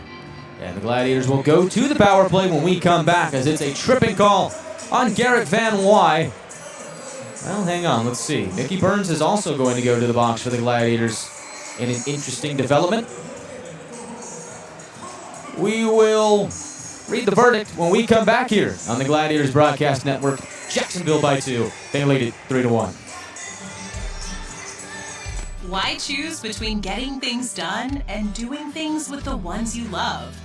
With Kroger's same-day pickup and delivery, it's easy to shop the same great prices and quality you'd find in-store, so you can catch more family time. We'll bring your groceries right to you, satisfaction guaranteed, so you can spend time on what matters most. Kroger, fresh for everyone.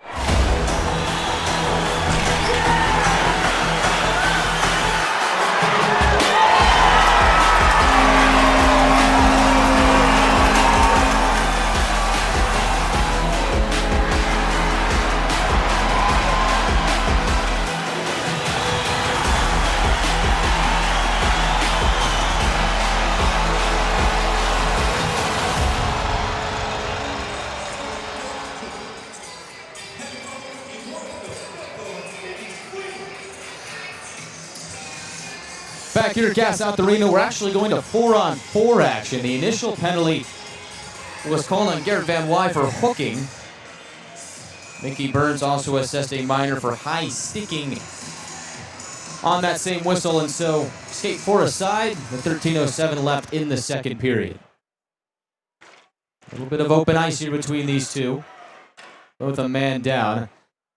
Sylvester on the forecheck tries to swindle it away from Martin. Longtime Iceman able to hang on for a moment. He'll backhand it to Hislop waiting behind the cage. Barton with it again from the left wing, looks up ice. Coming on the left side, throw it across, looking for Jordan. Trying to flag it out of the air. Pulled it in off the wall. Give and go from the right wing. Drop pass at the line. Hislop to the right circle for a chance. Septenfelter turns it away, and the Gladiators take it up ice, and they've got some room. Les down the right wing wall, pulls up and shoots. Hits the leg of Young and goes wide. Trying to return it to Les. Iceman get in front of it. 1:06 left on the 4-on-4. As Hislop leads the charge for Jacksonville.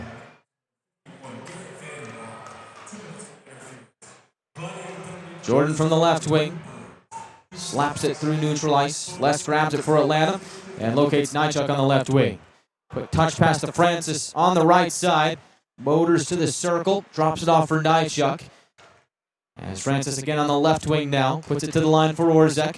Dangle to the slot. Didn't quite get there. Orzek with the steal. Gets it back. Cross ice feet. They shoot. They score! O'Brien! O'Brien scores on the 4-on-4, and Atlanta makes it a one-goal game again. Jacksonville leads 3-2. Great pass there by Orzek. Makes a nice move up at the top of the blue line, shakes off the defender, then finds a wide-open Jack O'Brien, who's able to go 5-hole. And that one just sneaks through Lennon, and the Gladiators are back within one. Leinonen got a good piece of that puck on that shot by O'Brien, but not enough. And how about that play from Orzek, Andrew? Looked like he was going to go right down the middle, got rubbed off the puck, and then snatches it back and sets up that cross-ice feed to O'Brien. And the Gladiators have some life. Down by one once again. We are still 4 aside, despite that goal being scored for the next 23 seconds. Chip play, Karabi on the left wing, takes a spill courtesy of Duhart. No penalty there. At the left point, Cipollone deking to the corner. Give and go to Denemy off the wall. He'll emerge on the near side, throw it cross ice. Cipollone back to Denemy at the line. Denemy surveys, skating to his left, he shoots, and that is absorbed by Leinonen with 11:02 to go in the middle frame. Gladiators completely controlling that 4-on-4. Score that goal, back to 5-on-5, and a really good shift here. Just controlling this play, controlling the offensive zone time.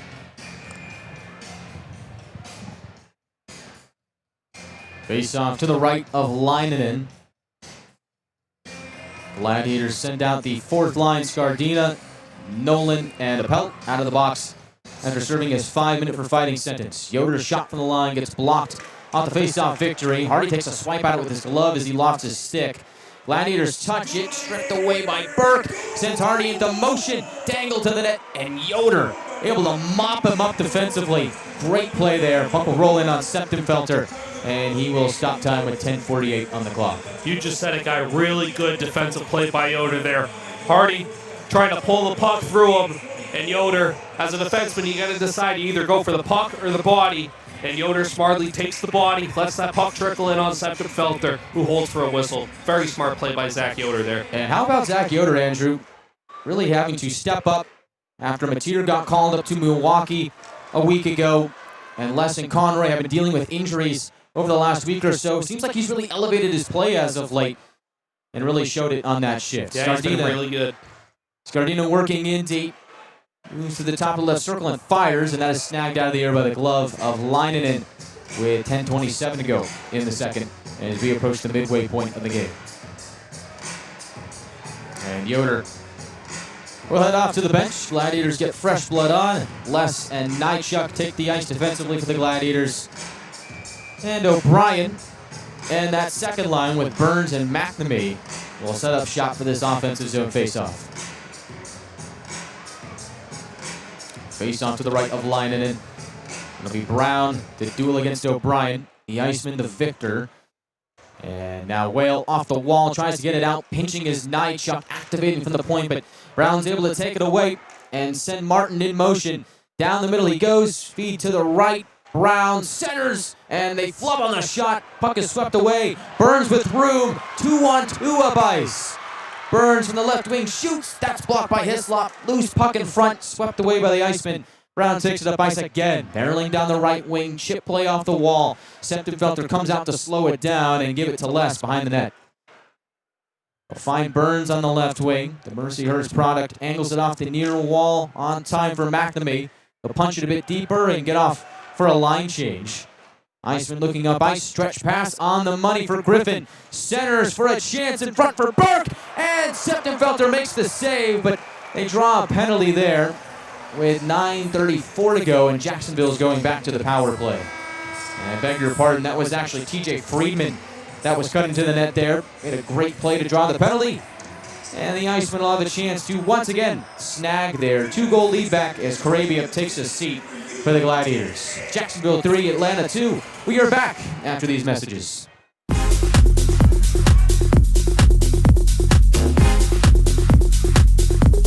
More than just cookies.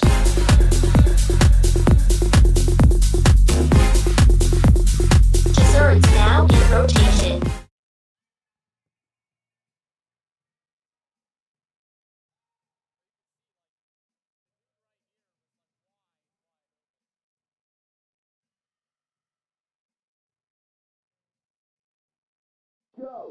It's game day and Bucky's ready for action. From the moment he pulls up, it's all smiles, high fives, and Beaver Toyota pride. A quick stop for snacks and he's game ready. The energy in the arena starts to build because when Beaver Toyota and the Gladiators team up, the fun and excitement never stop. Catch Bucky at the next Gladiators game or visit us anytime at beavertoyotacoming.com.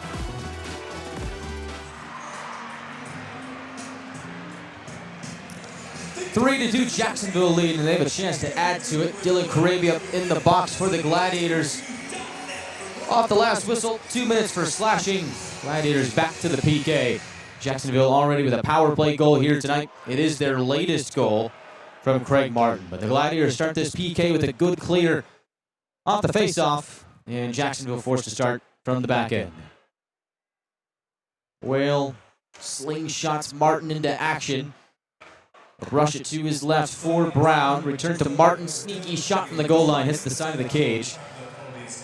And now from the right wing wall, Griffin sets it back to Martin. Exchange at the line to Whale, and they'll work off the right wing wall. Whale from the point takes a shot. Blocked on the way, and that tumbles into the near corner. Gladiators get a piece of it. Goes spring deeper. Jarvis to the line. Doesn't escape the zone. Martin to the left wing for Griffin. The return feed almost impeded a bit by Cipolone, but it does make its way to Martin. From the left circle, sauces down low. Brown to the line for Whale. Cross ice on time, but you've got a whistle with 1:03 left on the penalty to Carabia. Yep, it's going to be on Jacksonville here. Joey Cipolone lost his stick, and then the Jacksonville Icemen pushed it away from Cipolone so that he couldn't get it. That's going to be interference, and we're going to play 4-on-4. And keep in mind, the Gladiators' last goal from Jack O'Brien was scored on a 4-on-4. And we will skate that way for the next minute and 3 seconds. And think back to that goal, Andrew. The two guys that came over in the same trade from Iowa, Orzek and O'Brien, combined for that goal. What a trade that has been for Atlanta. O'Brien now up to 8 goals and 4 assists in his 15th game with the Gladiators here tonight. Puck tumbles out to center. Young will take it in on the left side. Shuffles it to Sylvester. In motion, pulls up in the corner. Quick pass to Les at the right point. Find Nychuk in the middle. And Y putting on some pressure. Almost forces a turnover. Extra stick from Duhart. Not enough. Nychuk hangs on. From the right wing, creeps a bit deeper. Centers for Sylvester. The puck is knocked off his stick by Duhart. Racing back is Young to keep possession for the Gladiators. 25 seconds left on the 4-on-4. And the Gladiators will have about a minute on the power play. Cross ice, Young grabs it. He shoots off the outside of the net underneath the near circle. Icemen take the puck in. 10 seconds left on the 4-on-4. Off balance. Friedman couldn't haul it in. Ended up getting back to his knees and springing it across. Iceman dumping in, and now the Gladiators are on the power play for the next 55 seconds as Carabia has rejoined the game. Francis in on the right side, but well offside is McNamee. Jacksonville got a touch on that puck. Delayed things for the Gladiators and thwarted their plans. Face-off coming up in the neutral zone with 46 seconds left on this Gladiator power play. 7:21 left in the second period. On the ice now for Atlanta, Orzek, Burns, Francis, Cipollone, and McNamee.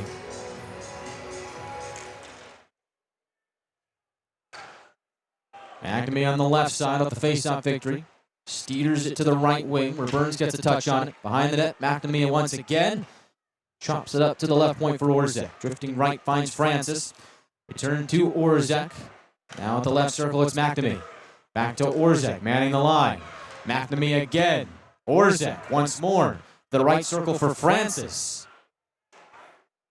Now to McNamee. From the left circle goes across looking for Burns. And a great active stick by Lord Anthony Grissom sends the puck out of play with 15 seconds left on this Atlanta power play and 6:50 to go in the second period. Yeah, really good stick there by Grissom. Right idea by McNamee. He's looking for Mickey Burns far side for a one-timer. And Grissom with a great active stick in the lane chips that one out of play. First power play unit comes on for the Gladiators. Off the face-off, puck jumbles to line it in, although looks like we're going to get a do-over here. I'll put 2 more seconds back on the clock, so 15 seconds remain on this Gladiator power play.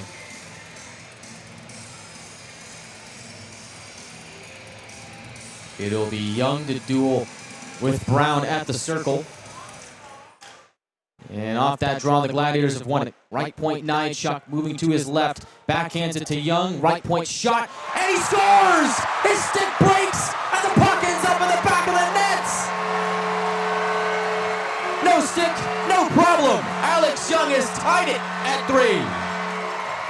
Just an absolute change-up in there on Leinonen from Alex Young.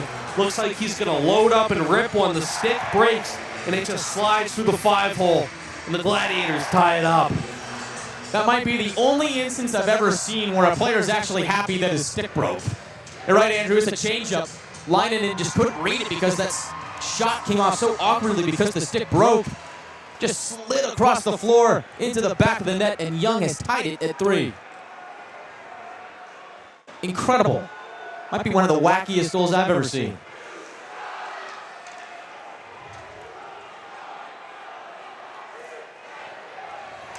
Brand new game. Jacksonville once had a 2-0 lead back at the end of the first period, and the Gladiators with a big second have tied it at 3, and there are still 6 minutes and 12 seconds left in the middle frame. Alex Young with a goal here tonight, now has goals in back-to-back games, scoring the power play on Wednesday night.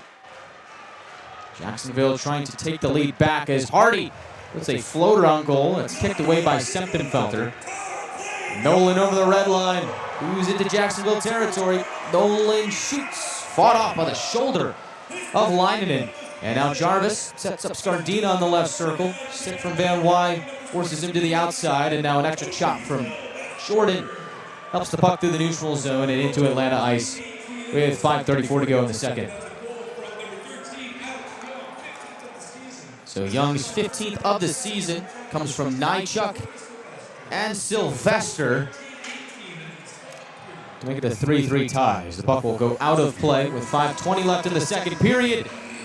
And Atlanta, with back-to-back goals from O'Brien and Young, has tied it at 3. We're back to Gas South Arena after this. Life's too short for ordinary whiskey. Make it infamous.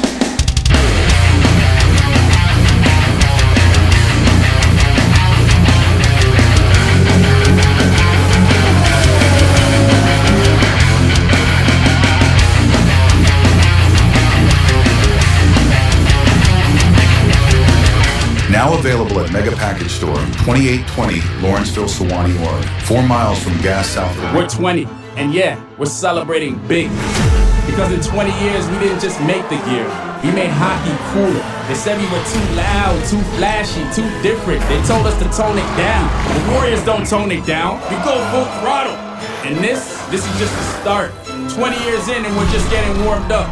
We're still the brand that makes the gear you could win in, chirping, and partying. And if you thought we were bold before, just wait. The next 20 years start now.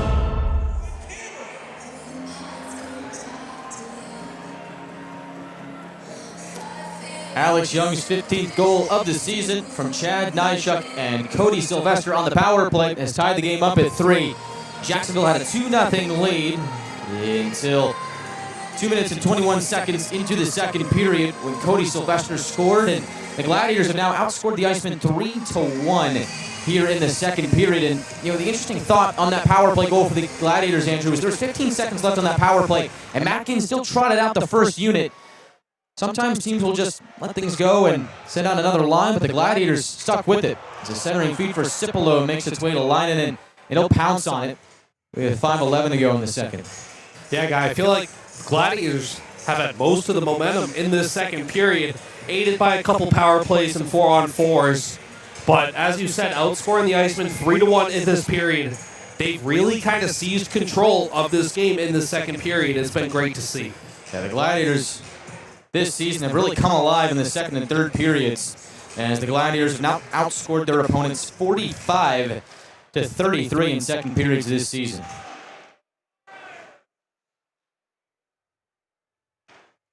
Loose puck in the near corner of the Jacksonville zone. Condada's going to skate it free.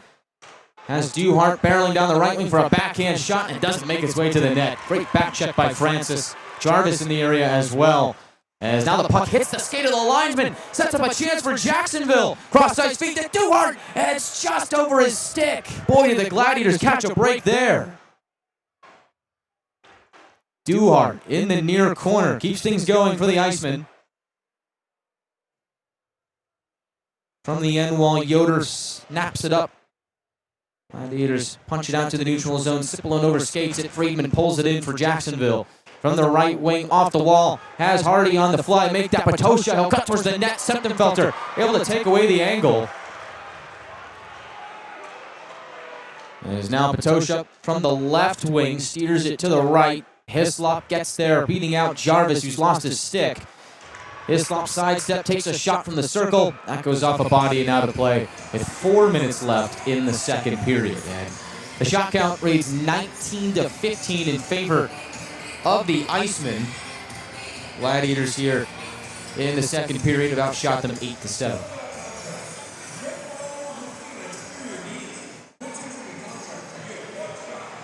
Faceoff will be to the left of Septenfelter as the first line will step on the ice for the Gladiators. Cody Sylvester, great night so far. 1 goal and 1 assist. He's now over a point per game against Jacksonville this season. Now up to 4 goals and 4 assists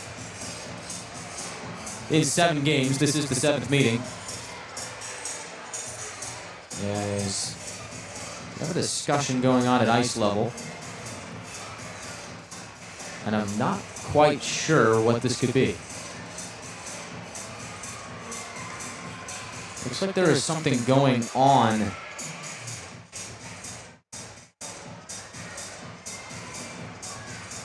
near the Gladiators bench.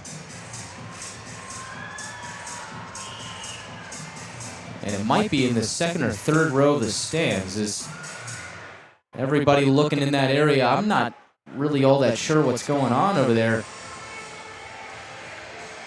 But hopefully everything's all right. I'm not sure. I can't recall, Andrew, did that puck go out of play and hit a fan there? I'm not... It went out of play down in the Gladiator zone.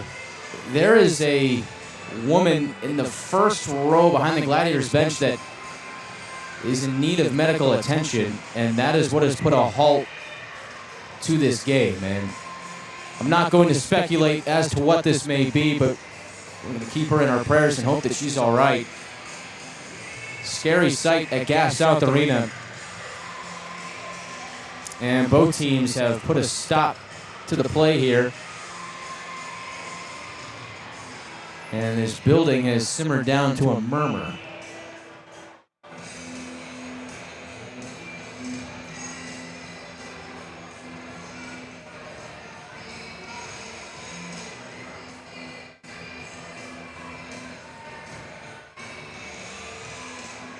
And again, we don't want to speculate as to what is going on here, and the camera, rightfully so, in the arena is pointed away as they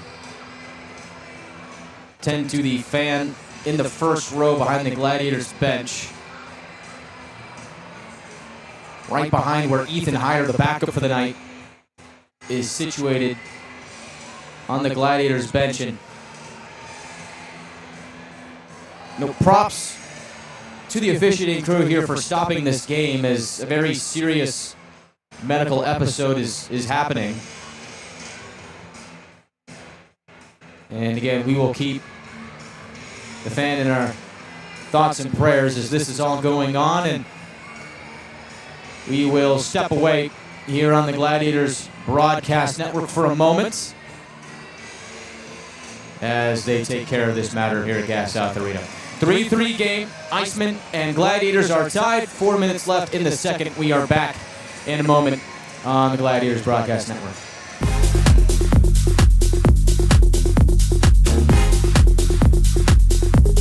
More than just cookies.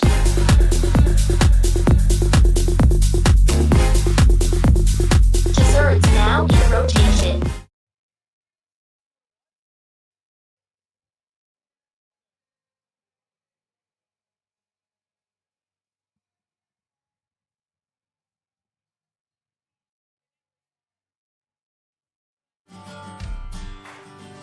Why choose between getting things done and doing things with the ones you love? With Kroger's same-day pickup and delivery, it's easy to shop the same great prices and quality you'd find in-store, so you can catch more family time.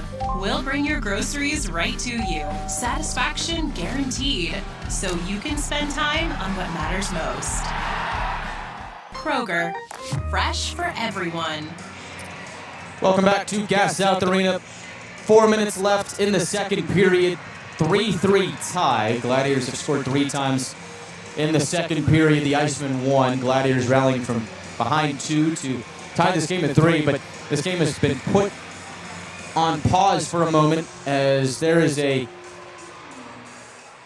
fan that is receiving medical attention in the first row behind the Gladiators bench. And we're not going to speculate as to what the cause may be, but we are going to keep this fan in our thoughts and prayers and hope that they are okay. And it does appear this fan has regained consciousness and again is receiving medical attention from our great staff here at Gas South Arena and our medical partners as well. So they are attending to that matter. And again, the game has been put on pause by our officiating crew, and rightfully so, as they tend to this situation. And during this matter, the Gladiators and the Icemen both just mulling around on the ice. Got a couple guys on the bench, but everybody trying to stay loose with 4 minutes left in the second period when this game does eventually return to action. And so, Andrew, got a bit of a stoppage here, and it's hard to pull away and talk about the hockey game that we've seen here tonight, especially when something this serious is going on. But the Gladiators in this second period have put together a very good period. Down from 2, entering it, to tying it at 3 after it. And it looks like they're going to clear the benches here, and we are going to go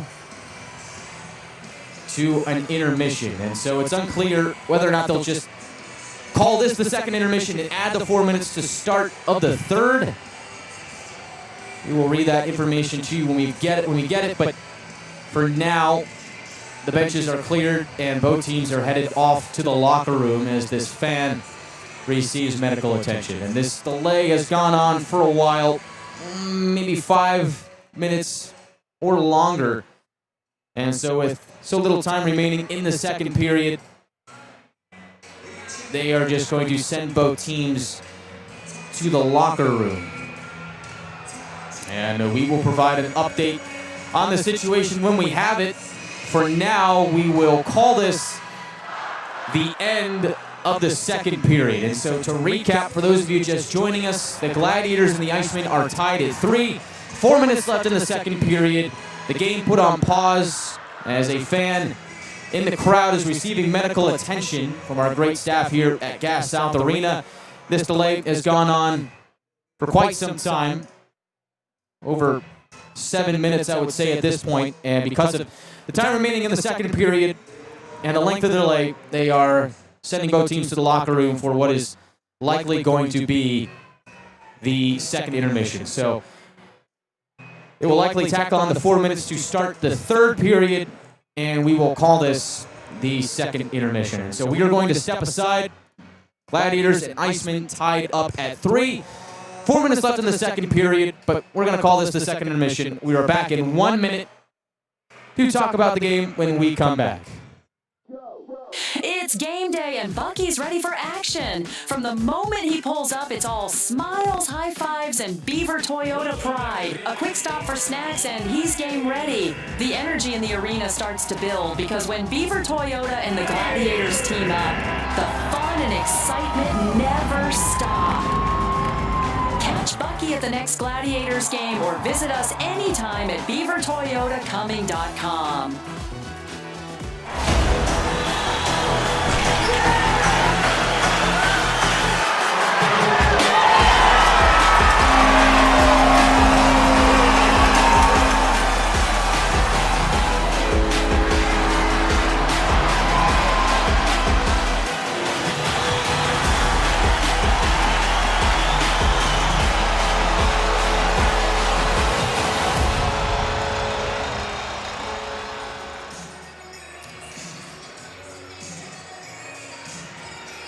Gladiators and Icemen tied up at 3 here at Gas South Arena. And for those of you just joining us, there is 4 minutes left in the second period, but both teams have been sent to the locker room for what is likely going to end up being called the second intermission, as a fan in the stands appeared to have a medical episode and needed some serious medical attention. And so that delay has gone on for about 10 minutes or so.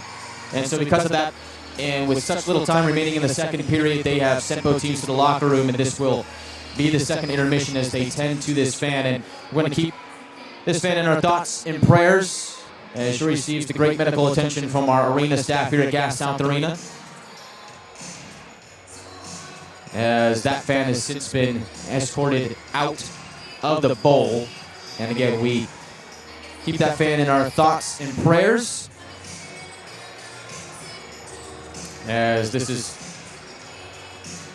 taking us to the second intermission. And so, Andrew, it's likely that we will see an extended third period here, something that usually doesn't happen very often, and this, under the circumstances, is something that we hate to see. And, you know, it can happen every which way. You know, something like this, which, again, you never want to see, or sometimes like a pane of glass breaks, and ice rush come on and fix it, and the delay is so long that, you know, with such little time left in the period, makes it for extended next. And so, you know, again, we hope that this fan is all right, and it's tough to get back to the hockey element here, especially after seeing something like that. And we're not going to speculate or describe what was really happening there in full detail, because, to be quite honest, I didn't quite catch it when it first happened.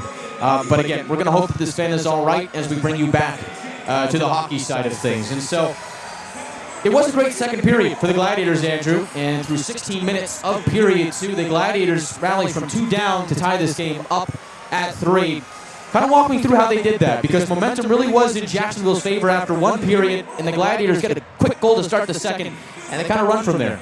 Yeah, as you said it, it's all about momentum, guy. The Gladiators came out in that second period and had a much better period than they did in the first period, obviously outscoring the Icemen 3-1 in that period. The Gladiators came out hot in that second, and it started with who you and Shelby predicted at the end of the first intermission and early in that second period. It was Cody Sylvester getting the Gladiators on the board. He had a great opportunity earlier in the period, received a great stretch pass from Isaac Walter, came in on a breakaway, missed the net, and then he's able to put one in the back of the net. Sylvester scoring from Cipollone and Ryan Francis. It was a great cross-ice feed from Ryan Francis, and then to Sylvester. Sylvester and Cipollone go in on a 2-on-1. A great backhand pass from Cipollone from Cipollone to Cody Sylvester back door. And Sylvester is able to get the Gladiators on the board. And then the Icemen come back out. Craig Martin on the power play. Gladiators take penalty there. Craig Martin gets past cross ice from Adam McMaster, walks in all the time in the world, and he's able to pick his spot, scores on Seppenfelter to restore the 2-goal lead for the Icemen, and we were at 3-1. And then we go and play a little 4-on-4 hockey, and Nolan Orzak finds a puck up at the blue line, makes a little spin move, looks like he's going to lose the puck, regains possession, and then slides one through 2 defenders over to his teammate for the whole season with Iowa and now in Atlanta, coming over in that trade together, Jack O'Brien. And O'Brien's able to put one by Leinenen, and the Gladiators made it 3-2. And then Alex Young on the power play. Puck comes up to Alex Young in the high slot, and Alex Young breaks his stick on the shot. Just a complete change-up, and it fools Leinenen, and we had a tie game here. And that goal might be the only instance I've ever seen, Andrew, where a player was actually happy that his stick broke. Because, as you mentioned, right off that goal was scored, that it really was a change-up on Leinenen, and Young stick breaks as he commits through the follow-through of that shot, and the puck, instead of going up, just slides on the ground into the back of the net, and Leinenen just isn't able to read it in time. Totally catches him off guard. Leinenen, after that goal, he just kind of watches it go through him, and he just kind of throws his hands up like this, like, what the heck was that just got through me? It was just a really good break for the Gladiators and a bad break for the Icemen that ends up tying this game. And Alex Young palms in the air as well. Just, I guess. Yeah, we'll take him every way we can get him. I mean, they don't ask how, they ask how many. That's right. And Alex Young has 15 goals on the season.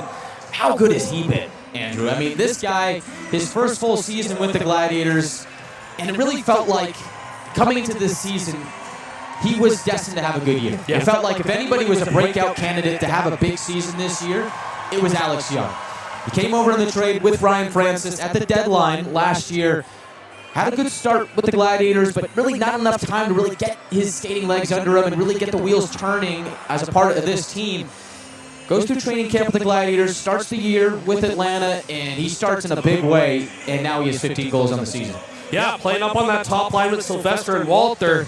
And if you remember, that was the spot that Louis Boudon was playing with before he left. So Young, he's come in and he's really taken that spot that Boudon was playing in, and he's really using that opportunity to his advantage, and he's been playing great for the Gladiators recently. It's been great to see for Alex Young.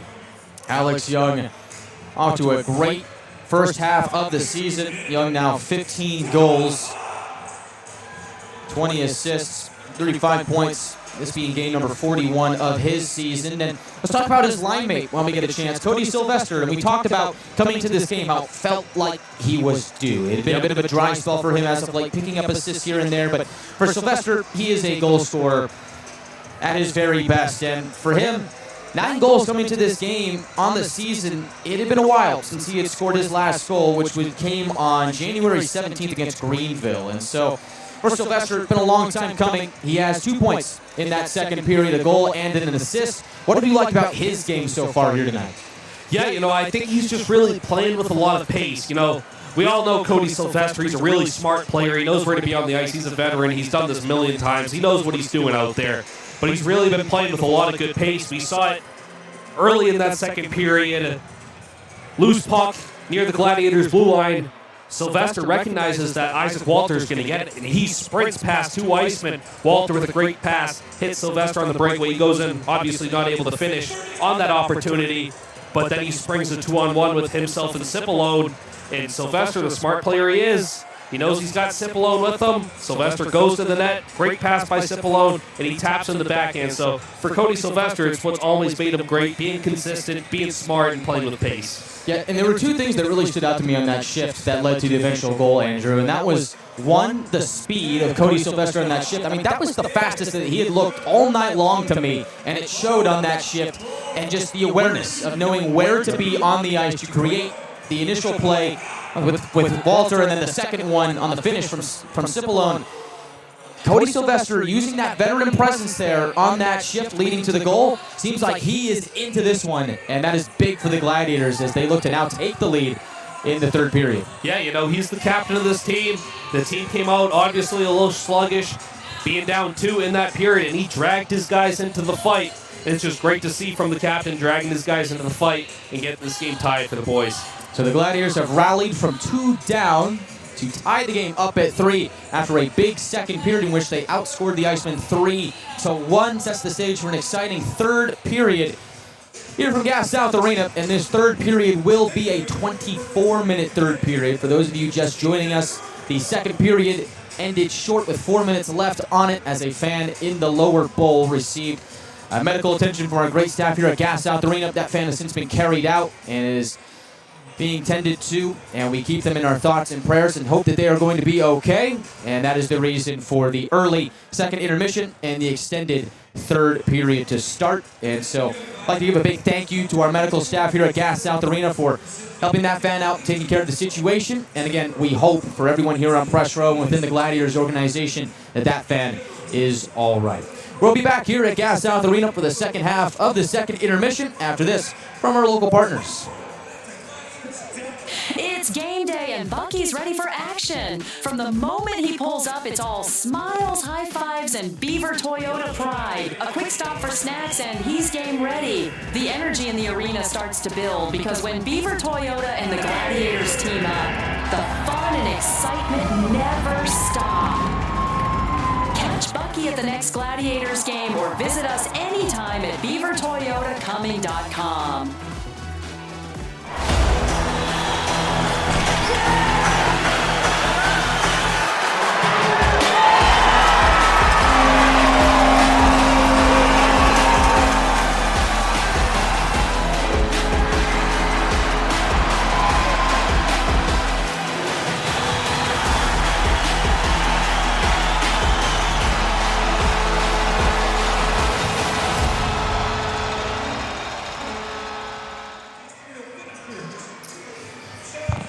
Here at Gas South Arena, Gladiators and Icemen all tied up at 3 here during the second intermission reports. This game impactful for both sides here tonight with 2 points on the line. Gladiators at first in the South Division looking to continue to soar to new heights as they look to distance themselves between the Florida Everblades who are in Savannah here tonight. For the Icemen, they are at 7th place in the South Division, trying to pick up 2 points and snap a 4-game losing skid to climb closer to the playoff picture. And so it makes for a good matchup here on a Friday night at Gas South Arena. The Gladiators are off until Wednesday when they go to Greenville to take on the Swamp Rabbits at Bon Secours Wellness Arena. It's a well-deserved little bit of time off after the Gladiators played 5 games in 7 days last week and then had to come back home on the back-to-back against Greensboro and Florida, and now they get Jacksonville here tonight. They won't play again until Wednesday. As for the Icemen, they will head to South Carolina tomorrow night for a 2-game road trip in the second game of it before they head back home next week for some pivotal home matchups on their schedule. And with that, let's get to the out-of-town scoreboard here on a busy Friday night in the ECHL. We will start our journey around the league in Savannah at M Market Arena, the home of the Savannah Ghost Pirates. And the Ghost Pirates currently sit in 4th place in the South Division. And remember, the top 4 teams in each division make the Kelly Cup playoffs, and we are getting closer to the end of the regular season. Gladiators playing in game 41 here tonight. For Jacksonville, this is game 42.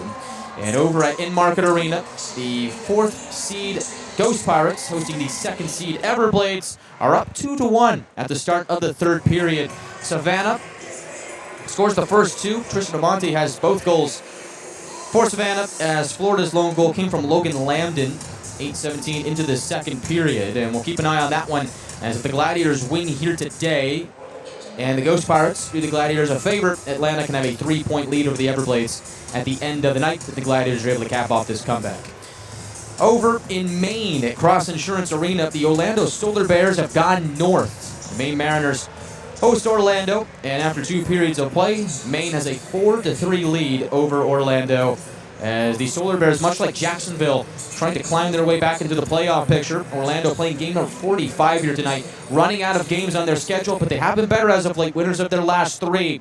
They are just 4 points back of Savannah for the 4th seed in the South. And coming up later on the night, it is the Idaho Steelheads hosting the Greenville Swamp Rabbits. Greenville also on the upswing lost their last game in a shootout to the Steelheads, but they've been picking up points here and there, and they are also 4 points out of the final playoff spot in the South. And Greenville does have games in hand. This is game 40 on the season for the Swamp Rabbits, who will take on the Steelheads coming up later in the night. And so, Andrew, playoff picture heating up here in the South, and every night is a big night for 2 points. Obviously, you want to win night in and night out, but it really feels like the Gladiators this season have done very well in the matchups against the top teams in the division. I mean, they are 4-1 against Florida this season.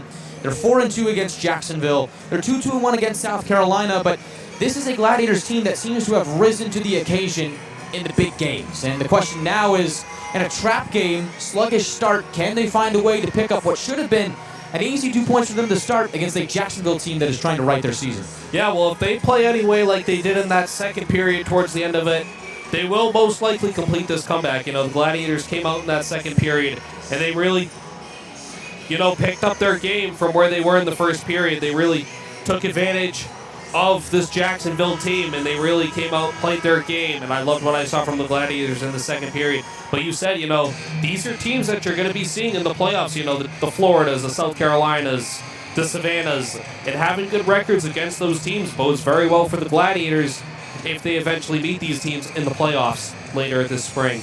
Gladiators outscored the Icemen 3-1 in the second period to tie this game up at 3, and the Gladiators have been just as good scoring-wise in the third period this season, and actually even better defensively. They've outscored their opponents 42-25 in third periods this season for a plus 17 goal differential. That is their best period of the season. And for the Icemen, their third periods have not been kind to them. They have been outscored by their opponents 49-36 in third periods this season, Andrew. And remember, the Gladiators were trailing by 2 after 1 period of play. Now they are tied after 2. The Gladiators, when tied after 2 periods of play, are 5-2. The Icemen are 5-3. And so it still is anybody's game heading into the third, but it really feels like, Andrew, after that big second period that the Gladiators had, the momentum is in their favor. And I think the first 5 minutes of this third period are going to be very telling as to how this game might end.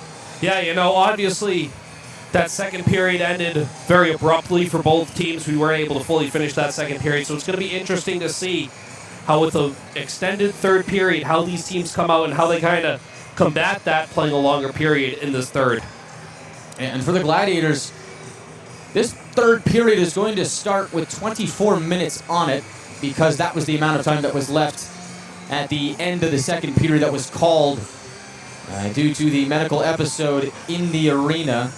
And so, you're right, it's going to be a bit of a longer period. And for the Gladiators, they've played a lot of hockey as of late, but they have risen to the occasion. And, Shelby did an interview with Ethan Hyder last night where Hyder was asked, how do you prepare for a back-to-back like that? I mean, how do you play and just keep going game after game and just prepare yourself for a back-to-back? So much hockey in such a short span. And, the answer was you kind of have to trick yourself into thinking that it's not that big of a deal. And so for the Gladiators, they have been good in back-to-back game sequences this season. They have been able to somehow, some way go out and win games in such a tight span. Remember, they went 5-1-1 on that road trip.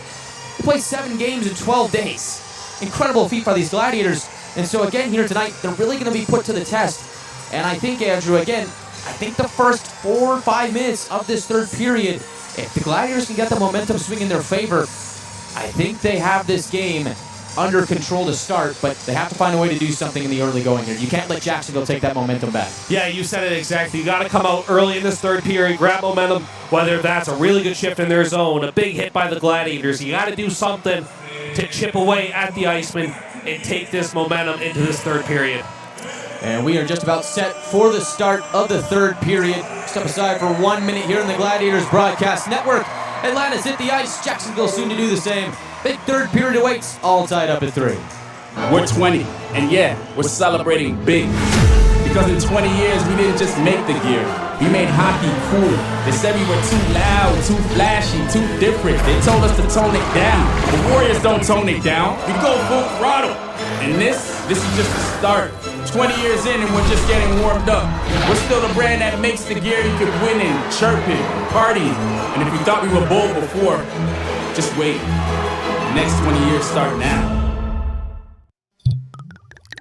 Life's too short for ordinary whiskey. make it infamous.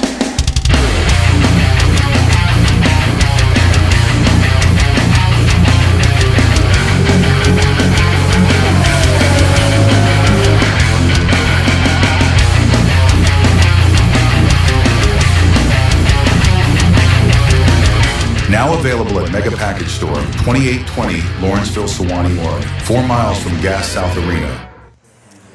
Gladiators and the Icemen all tied up at 3, heading into the third period. Atlanta down by 2 to start the second, rallies to tie the game. This third period going to be a big one, and it's going to be an extended third period with 24 minutes on it. Remember back earlier in the game, for those of you who are just joining us, a fan in the lower bowl behind the Gladiators bench experienced a medical episode towards the end of the second period with 4 minutes left. And so they will resume the final 4 minutes of the second period with a face-off to the left of Semptimphelter and add that to the start of the third for a 24-minute third period of play. And that decision was made due to the lengthy delay as that fan received medical attention. We keep that fan in our thoughts and prayers as they have since left the venue to receive further medical attention. It's O'Brien to take the face-off against Brown to the left of Semptimphelter in what is technically the end of the second period. And a snapshot off a face-off victory from the Icemen goes out of play with 3:56 left in the second, but as I mentioned before, they will just continue on into the third period once the buzzer runs out on the final 3:56 of period 2. It's got to be a weird start for TJ Semptimphelter, coming right onto the ice and immediately has a face-off in his own end. And the Icemen twist this puck to the line, and McNamee is able to take it away. Muscling down the left wing, cuts to the inside and finds less. Down low, Burns, shoots, save made, Leinonen, and on the doorstep, O'Brien robbed as Jacksonville twists it back to center. And that play by McNamee, underrated, Andrew, because the Icemen had an offensive zone face-off to start this period with a lot of rest out of the intermission. Gladiators able to take that away and set up shop in the Icemen end. Yeah, it's a big first shift for the Gladiators, just getting out of their zone there to start. Puck behind Leinonen. O'Brien with the steal on his forehand. Goes behind the net, pops out in the near corner. Tries to reverse back to the trapezoid and does. Whale defending him. He's able to chip it to Sylvester. Climbs up the left wing wall and sets up a shot by Karabia. Deflected in front. Walter was there. Leinonen able to fend it off as the Icemen come rumbling back out to neutral ice. Karabia handles for Atlanta. Slots it to the left wing for Young. Backhand feed has Sylvester on the run. Cross ice to Walter. His shot goes wide. Flubbed off the stick of Condata. Sylvester has the puck at the line. Karabia a shot angle off the end wall. Walter behind the net. Able to outwork Condata. Slithers to the far side. Puts it up top to Orzek. Over to Karabia, but it bounced off his stick. Has to chase it down in the near corner. Flings it back up top to Orzek. Long shot. Deflected wide of the net. Walter turns it to the left point. Sylvester couldn't handle the hot puck. It'll roll out the center, and the Gladiators forced to dump it in, and the first line will get off for a change. Third line comes on to forecheck as the Icemen roll the puck down to the Atlanta trapezoid. So Semptimphelter comes out to play it. Denemy chucks it to the neutral zone for Cipollone. Trying to hit Francis in motion. Pass a bit behind, but he's able to work his way in. Slides it across to Jarvis. He'll swat it to the corner for Cipollone. Set up to the inside for Denemy. Is cut off by Grissom. And the Icemen come out to center. Friedman dancing to his right. Floats it to the right wing. Hislop off the wall looking for Hardy. He's cut off by Cipollone. Gladiators jam it to the line, but not out. Friedman to the goal line. Centering feed. Hits the skate of Yoder. Gladiators skated up ice in transition. Here is Denemy from the left wing and called offside. Looked like Cipollone stretched out his leg to try and stay onside. That one was close, but the Eagle Eye linesman blows the play dead with 1:16 left in the second period. Yeah, close one there. Tough break for the Gladiators, but really good shift there by that first line. Sylvester, Young, and Walter with some really good ozone time there. As we said at the end of the second intermission, you want to try and build towards some momentum here early in this period. Neutral zone face-off won by the Icemen. It is Craig Martin who has a goal here today for Jacksonville. Scrubbed off the puck by a good forecheck from Nolan. Les chips it forward. The late offside on the Gladiators. They're forced to tag up. Icemen have the puck, and now a stick breaks. Sets up a chance for Appelt from the left wing. Tries to haul it in. Puts it behind the net to Nolan. Centers for a shot off the crossbar from Scardina. 44 seconds left in the second period. Chuck sees the puck breezed by him on a Jacksonville icing with 37 seconds left in the second period. Another really good opportunity for the fourth line. Appelt not able to handle the puck in the corner with Nolan driving to the net. But eventually the puck ends up on the stick of Ethan Scardina in the high slot, and he rips one off the crossbar. Really good shift by that Gladiators fourth line there. Ethan Scardina robbed by the Iron. Scored his first professional goal on December 5th against these Icemen in Jacksonville. It actually was a shorthanded goal from Scardina, his first in the pros. As McNamee dances behind the net, throws it up to the right point for Les. They trade places with Nychuk. Nychuk pivots to the right circle. Puck deflects to Burns. Langled off the wall to O'Brien. Drifting left. Flings it to an open area. Was pressured by Brown. 15 seconds left in the period. Jacksonville in on the right side. Pops it behind Septemfelter. Nychuk grabs it. Swiped it to his right. Burns to the inside. Has Les on the fly. 2 seconds left. Fans urging him to shoot, but not going to get a chance as time winds out on the second period. And we will jump right into the third here after this media timeout. And so we are back in a minute for the start of the third period. Gladiators and Icemen all tied up at 3 at Gas South Arena. We are back after this.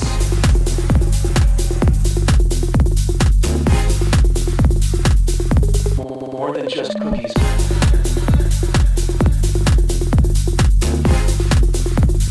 Desserts now in rotation.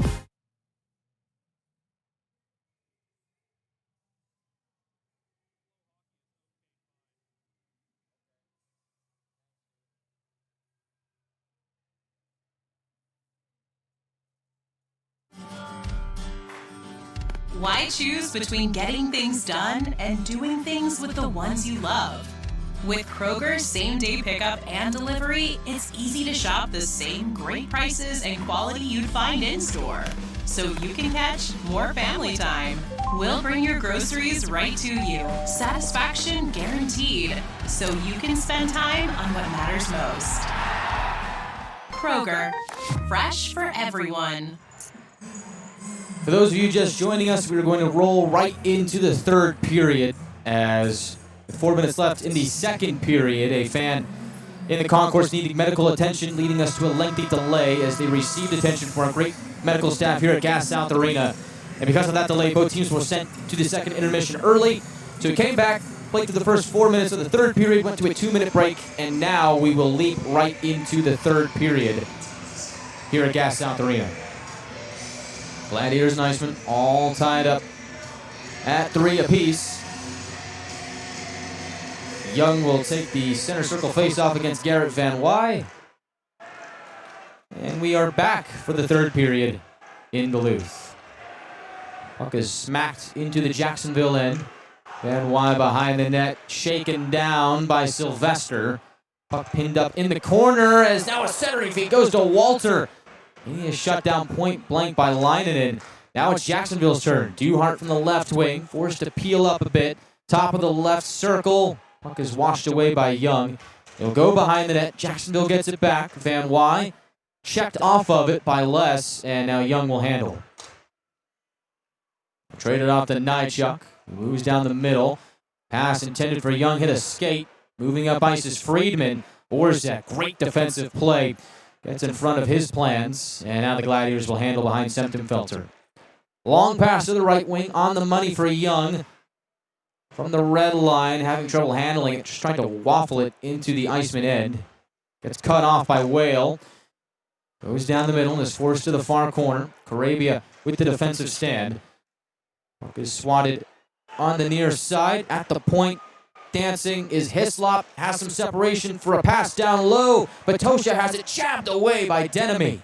Great active stick there for number 18 in blue. Gladiators trying to escape their own zone. Jacksonville has other plans. Hislop from the goal line on the far side. Tries to pivot away from Denemy. Tries to slide it along the wall. McMaster between his legs has his pass intercepted. And now moving up ice is Francis. From the left wing leaves it for Cipolone, and his shot goes wide. From the far corner, Francis delays, centers for Denemy. Off balance, couldn't get the shot away. 2-on-2 up ice. Jacksonville has the puck. Batosha against the red line and will just loft it down as the Icemen get a change in. Yeah, really good defensive shift by that third line there. Denemy, Cipolone, and Francis did a really good job keeping the Icemen to the outside and then generated some pretty decent offensive opportunities towards the end of that shift. Nolan operating out of the right wing, puts it to the line for Yoder. Return pass. Nolan digs out of his skates, but Iceman able to strip it away. Now dancing down the right wing is Martin, and he and Jarvis collide. Puck goes deeper from the end wall. Scardina shuffles it to the far corner, but leaps into the air. Ping-pongs to Scardina, and he will just slither away from the pressure along the left wing out to the neutral zone. He'll gain center red, now Jacksonville blue. Pop it off the wall, trying to chase after it himself, but Leinen gets in front of it. Jacksonville carries through their own end. Big check at the end wall by Scardina. Gets the puck back for Atlanta. Below the goal line. Has it swiped off of his stick by Grissom. Scardina hustling, trying to get it back. At the line, Nychuk keeps. Centers for Burns. His shot goes wide. Jacksonville finally able to jolt it out to center from center circle. Griffin will just pound it in and get off for a change. Pass up ice, intended for O'Brien. Jacksonville gets a piece of it. McNamee has the loose puck on the left wing. Trying to slide by Hislop. Nychuk helps out, digging deeper and centering. Les from the right circle shoots. That hits the stick and goes wide. Burns activating from the left point just to put some pressure on. Iceman shimmy it to the left wing, off the stick of Duhart and down. No icing. Van Wy meets it at the end wall. Nychuk there as well. Van Wy able to shake him down. Pass to the slot. Hits the far wall. Grabbed by Hardy and sent down low to Duhart. Duhart from the trapezoid. Getting some help from Van Wy. Able to escape. Van Wy puts it to the line. Cross ice to Hislop from the right point. Tries to charge towards the net. Pivots away and shoots. Hits a skate in front and goes wide of Semptimphelter. Battle for it in the far corner. Gladiators come away with it. Moving up ice is O'Brien. He will gain the red line and just shuttle it down to the Jacksonville end wall. Gladiators in the midst of a line change. First line on the ice. Jankowski barreling towards the net, has his shot blocked. Now Orzek from the left wing puts him on his backside as Atlanta tries to force the puck out to center. Sylvester caught in a turnstile. Sees the puck fly by him off the end wall. Gladiators punch it back out to center. Jacksonville's there to meet it. Patosha looking to create some separation. Corabia having none of it. Thwarts his plans with a big check. Puck rolls around to the near wall. Young able to grasp it, floats it to the line. Able to get it out to neutral ice for Friedman. Returns it to Atlanta's zone. Behind the net, Orzek working with Corabia. Being pressured by Friedman. Centers, pass to the line for a shot. Hits a stick and goes over the head of Semptimphelter. Been a while since we had our last whistle. 14:43 left in the third period. Orzek from the right corner. Just to bang it out of the zone. Burke, shot from the left wing over the head of Semptimphelter. Held it at the right point. Whale has it for the Icemen. Acquired in a trade with Indy early in the year. Centers, hits Semptimphelter and pops into the air. And the netminder from New Jersey is able to snag it with 14:24 to go in the third.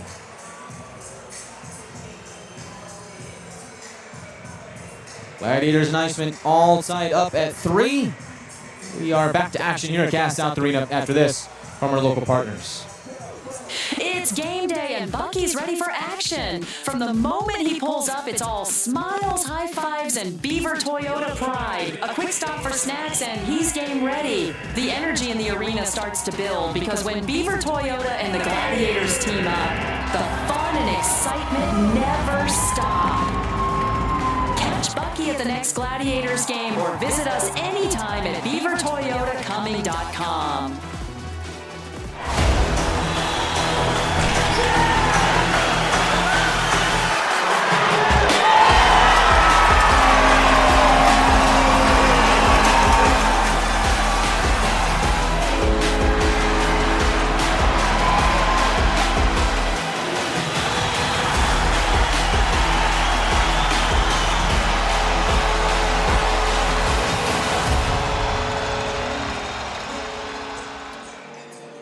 Three all here at Gas South Arena. 14:24 to go in the third period. Guy Chiarenza alongside Andrew Fleming. This one's been a wacky one. Gladiators rally from 2 down to tie 3-3 at the end of the second. And we have a goaltending change for Jacksonville out of the break. Michael Bouillon, who was the backup to Pius Leinen,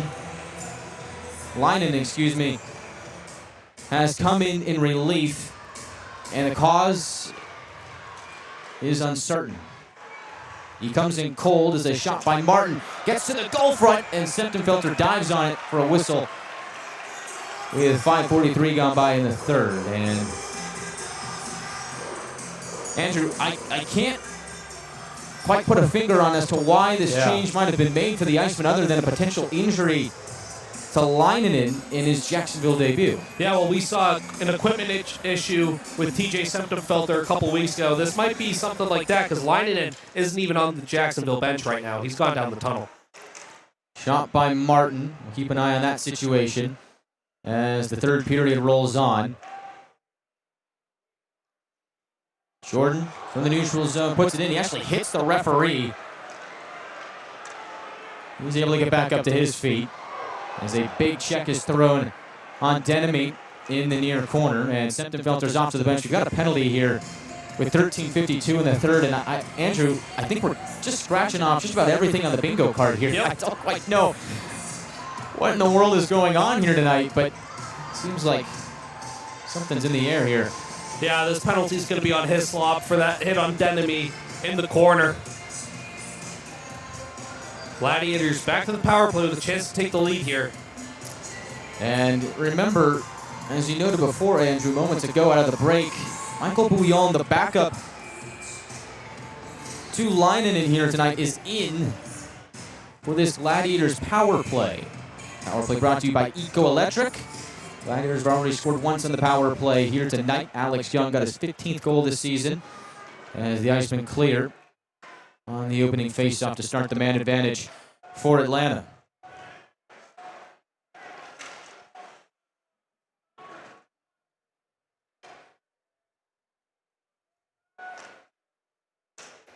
Gladiators to their fourth power play chance as Young has another twig break on this home entry. This one not as lucky. That's right. He scored his goal on the power play off a broken stick. This is third of the night. Is barreling down the middle is Walter from the left point. Steers it to Nychuk. Around the horn he goes to O'Brien. Is the first unit. Looks to set up shop. From the far corner, O'Brien off the wall. Tries to knock it to the point. Does make its way to Young. Now O'Brien centers. Great active stick by Jordan. Able to intercept the pass, and the Icemen will clear with 1 minute left on this Gladiators power play. Atlanta with a chance to take the lead on the man advantage here as we push the midway point of the third. Burns down the middle. Puck is swatted away. Second unit on the ice in the second half of this power play. Orzek, we've got a lay of the land. Pass it to his right for Francis, and away he goes. Francis with speed jabs it to the trapezoid. Bouillon have to play it. Almost turns it over. Hurls it to his left. McNamee puts it to the line. Bouillon back in position as Orzek feeds it to his right for Francis. Francis scanning, throws it down low, takes the return feed, and slides it to the line. Now McNamee from the left point returns it to Orzek up high. He'll take a shot, hits a leg, and goes out of play with 13 seconds left on this Gladiator power play and 12:05 to go in the third. Yeah, you know, Bouillon coming into this game cold. The Gladiators haven't really tested him yet. You got a goalie who's been sitting for 48 minutes so far tonight, and you haven't really tested him yet. You got to get some more pucks on this guy. He hasn't seen a puck since warm-up. You got to test this guy now. Face off on the near circle. Second unit on the ice. O'Brien, Nolan, McNamee, Orzek, and Francis. O'Brien will take this face off against Brown, and off that draw, the puck will shimmy to the trapezoid. Icemen pick it up from there and float it down the ice, and that will do it for this Gladiators power play. So nothing happening there. Back to even strength. Out of the box is Hislop. Atlanta has possession at center circle. Nolan to the left wing for O'Brien. He'll skate into it and shoot. Stick save Bouillon, and that puck goes out of play with 11:39 on the clock. And I actually really like that shot from O'Brien there, Andrew. Sneaky low-line drive and forces Bouillon to really think about that one and make a good stick save there. Yeah, I was just going to say that. I like the idea by O'Brien. He doesn't have much going, not really any passing lanes for him there. He's got a lane to the net, and he puts a puck on net there on a goalie who's coming into this game cold. I really like the idea by Jack O'Brien there. Face off in the near circle. Jacksonville's won it. They scramble out the center. McMaster from the left wing chips it to the inside, looking for Grissom, and Jarvis with good defensive coverage there lets the puck roll into Septemfelter, who stops time again.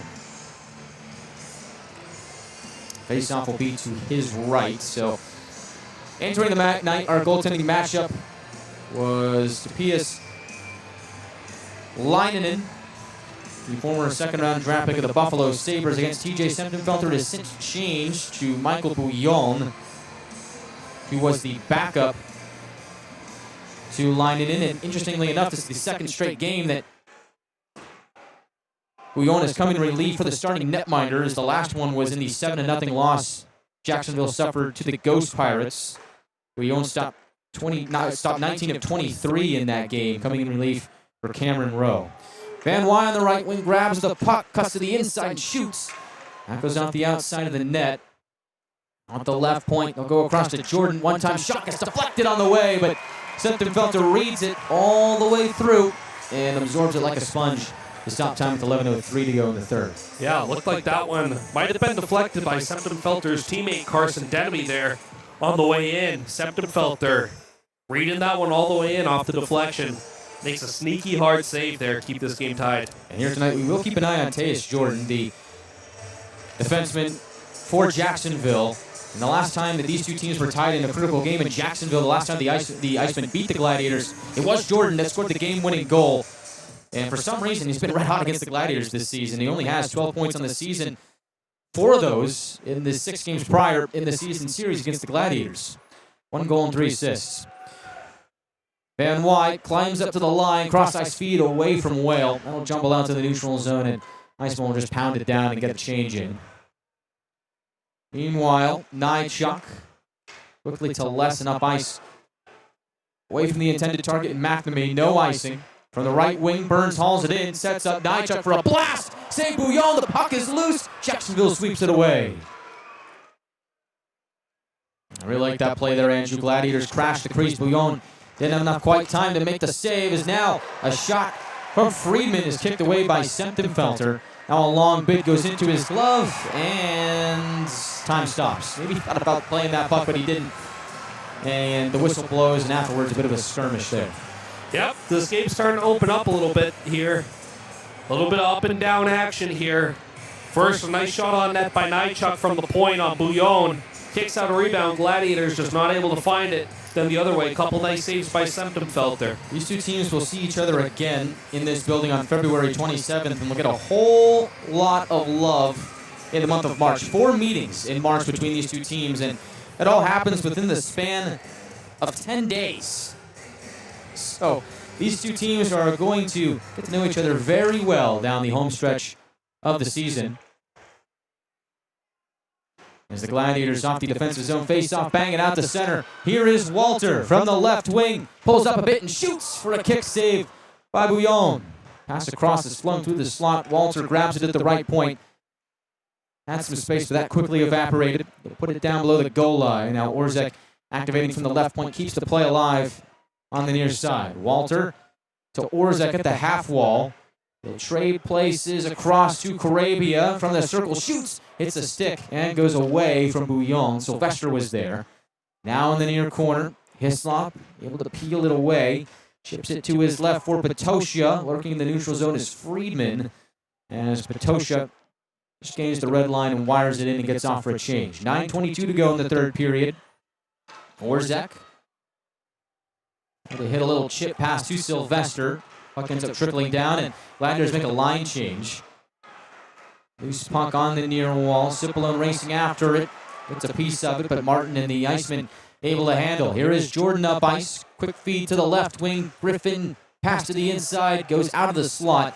At the line, long bit from Martin. Goes over the head of Septemfelter. Now behind the cage it is Griffin. In his first game with the Icemen. As the puck divorced from his stick. And the Gladiators able to muscle out to center. Jacksonville ladles it to the trapezoid. Septemfelter hurls it into traffic in the near corner. Jacksonville back on it. Scoots it to the line. At the right point, Brown quickly passes across. Here is Kodada for a shot that gets blocked in front of Septemfelter. And Jarvis will clear through the neutral zone as Atlanta gets fresh bodies on. Third line comes off. Fourth line comes on. Appelt bottles up the Icemen on their zone entry on the near side. 8:12 to go in the third period. As Les from the left wing chips off the glass to Appelt. Flings it further for Scardina. He'll scamper into the near corner. Swiping at it, finds Appelt on the far side. They'll put it to the line. Les, stutter step to his right. Glides down the wall. Puts it around the net to Nolan in the near corner.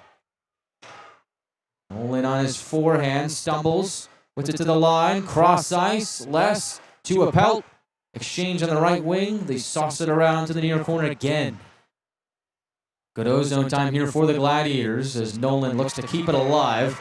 Board battle at the left point. Nychuk keeps it in. Drifting right, feeds it to Les. Back to Nychuk. He will shoot, and that shot goes wide. Has his own rebound at the left point. Sidesteps pressure from McMaster. Goes around the net and is just unable to hang on to the puck. Iceman wash it free and turn it over. Appelt fires, and it goes over the goal. Les with the rebound, puts it to the trapezoid. Icemen are tired here. Gladiators fueling a new man on. Les off, McNamee in. Nychuk at the left point, can't keep it alive as the puck bounces out to center, and now the Icemen are able to get a full change in. Oh, what an opportunity for Riley Appelt. Turnover by the Icemen in front of their own goal. He grabs it in alone and just misses the net wide. Burns, below the left circle, comes to the inside, and the puck rolls off his stick. Looks to center, but it hits a body. Van Waay gets in front of it. Now from the end wall, puck pops into the air. The pop fly simmers down on the left wing. At the line, Orzek shoots, save made Bouillon.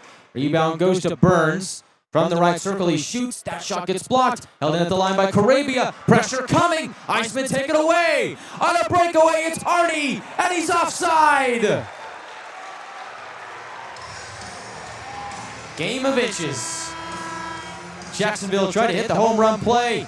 Almost pulled it off. We're still tied at 3 with 6:13 to go in the third period. And as we are set for an exciting race to the finish in this one. It's game day and Bucky's ready for action. From the moment he pulls up, it's all smiles, high fives, and Beaver Toyota pride. A quick stop for snacks and he's game ready. The energy in the arena starts to build because when Beaver Toyota and the Gladiators team up, the fun and excitement never stop. Catch Bucky at the next Gladiators game or visit us anytime at beavertoyotacoming.com. We're 20, and yeah, we're celebrating big. Because in 20 years, we didn't just make the gear, we made hockey cooler. They said we were too loud, too flashy, too different. They told us to tone it down. The Warriors don't tone it down, we go full throttle. And this is just the start. 20 years in and we're just getting warmed up. We're still the brand that makes the gear you can win in, chirping, partying. And if you thought we were bold before, just wait. The next 20 years start now. 3-3 tie with 6:13 to go. Jacksonville scored the first two. Atlanta rallies back in the second period to tie the game up at 3. Icemen led 3-1 at one point. Gladiators have the most recent goals in this game from O'Brien and Young back in the second period. Offensive zone face-off for the Gladiators, who have really done a nice job of hemming the Icemen in their own zone here over the last few minutes. We'll see if they can get the go-ahead goal off of some more pressure here. Walter off the face-off, centers, hits a stick on its way to the slot. Icemen scoop up the loose puck and jam it through center. Arabia flags it down. Exchanges with Young on the right wing. They'll send the puck barreling to the left. Off the wall, Sylvester trying to hang on to it. Griffin in the area as well as Jacksonville strips it free. Vendata from the left wing angles it off the end wall. Puck loose in the near corner. Griffin gets a stick on it. Young does as well. He'll shuttle it to Carabia, who angles it up ice looking for Walter, but that pass offline, icing on the Gladiators with 5:28 left in the third. Yeah, you said it right when we came back from break, Guy. Gladiators these last couple of minutes have done a really good job of generating offensive zone opportunities. They've really pinned the Icemen in. They just got to capitalize on one of these opportunities. Not for lack of trying. They're getting their looks. They're just not able to capitalize on them so far in this third period. Face off to the left of Sentenfelter. Alex Young to take the face off against Friedman.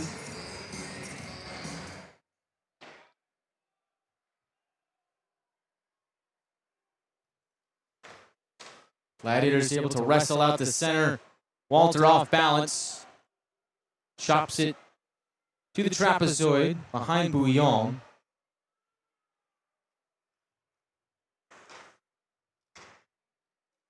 Now the Icemen move up ice, cross ice feed, ends up being an icing as it did not reach the intended target on the pass from behind the red line. And so now it's an offensive zone face-off for the Gladiators with the third line on the ice.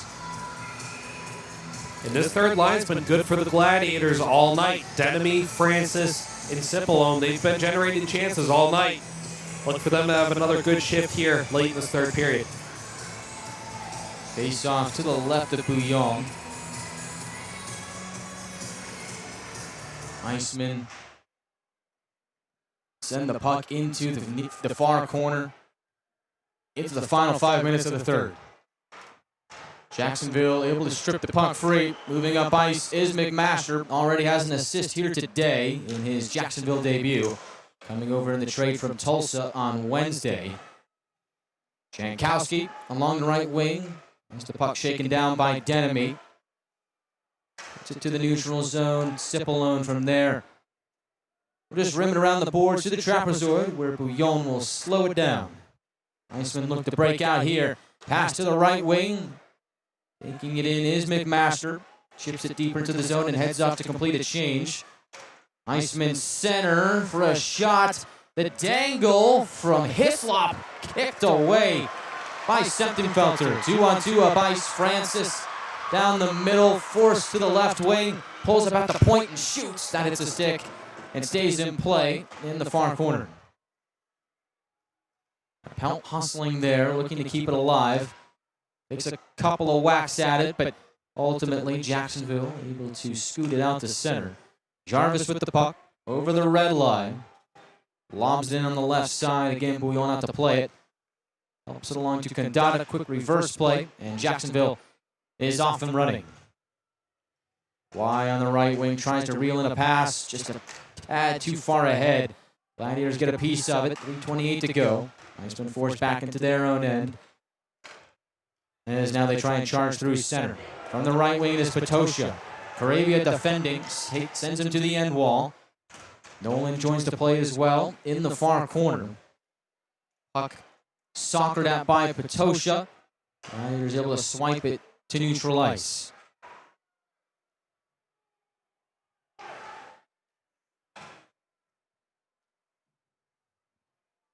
Carabia on the right wing to Nolan. He'll make his way to the goal line, and Get a whistle here. 2:51 left in the third. We are back to Gas South Arena, which is a 3-3 tie between the Gladiators and the Icemen after this from our local partners. Life's too short for ordinary whiskey. Make it infamous.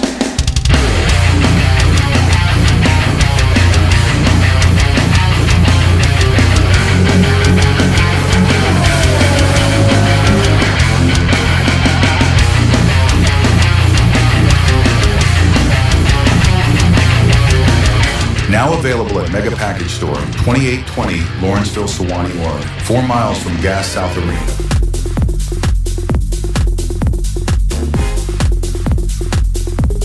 More than just cookies.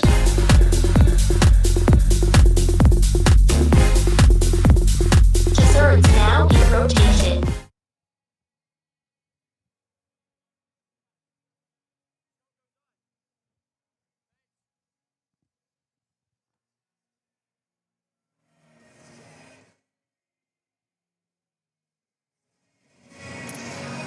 Wacky night here at Gas South Arena. This game has had plenty of twists and turns, and we now apologize for an issue on the Flow Hockey website. Appears the game is down on Flow Hockey.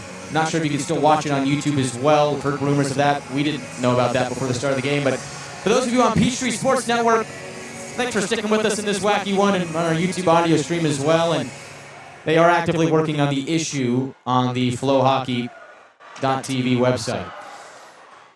Gladiators slam the puck in deep. O'Brien from the corner, checked along the boards by Jordan, but he's able to hang on for a moment. O'Brien muscling, able to escape for a second. Jordan's got him pinned up at the end wall now.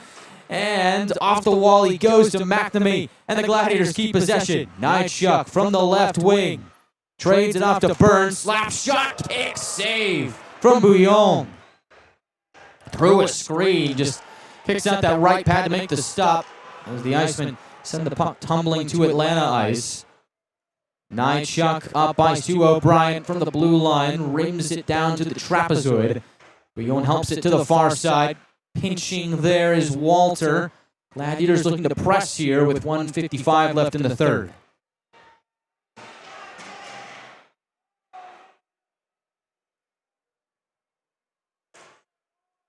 Young through the neutral zone, drifting to the red line, pounds it into the near corner. Sylvester waiting for it.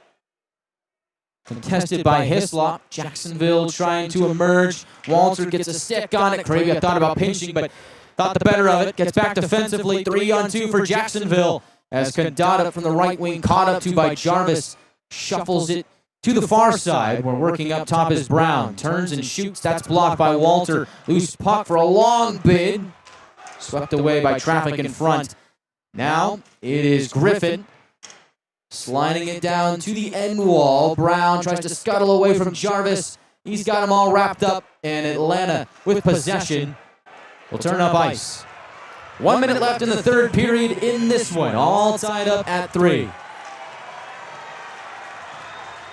53 seconds left. Jacksonville with possession. Long pass off the stick of Martin.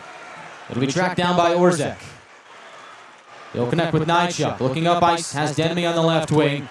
Francis in motion, works with Denemy. Pass across for a shot by Cipollone is blocked. Francis behind the net, hauls it in. Trades it off to Cipollone. He'll put it to the line. Orzek looking, tried to take a shot, but that's blocked by Friedman. Puck goes out of play with 29 seconds left in the third. And this face-off is going to be to the left of Bouillon. And the personnel on the ice right now for the Gladiators is the third line. Cipollone, Francis, and Denemy, with Orzek and Nightchuck manning the back end. And I feel like, Andrew, if you can win this face-off from Cipollone, set it up to Nightchuck, you have some options. Yep, certainly. Cipollone tasked against Van Wy. And Van Wy does win it for Jacksonville. They pound it through the neutral zone. Chasing after it is Orzek, being pressured by Duhart. Is able to beat him out for the icing. And so we'll do it all again with 22.4 left in the third.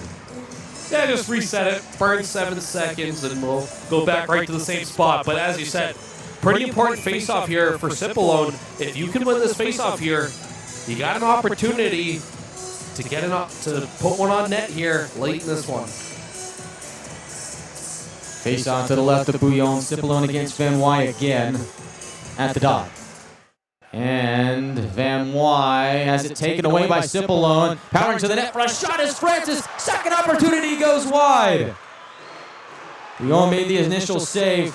Now at the right point, it is Nychuk. Spinning with 7 seconds to go. Taken away by Duhart. He'll slide it the length of the ice. Not enough for an icing. And we will go to overtime.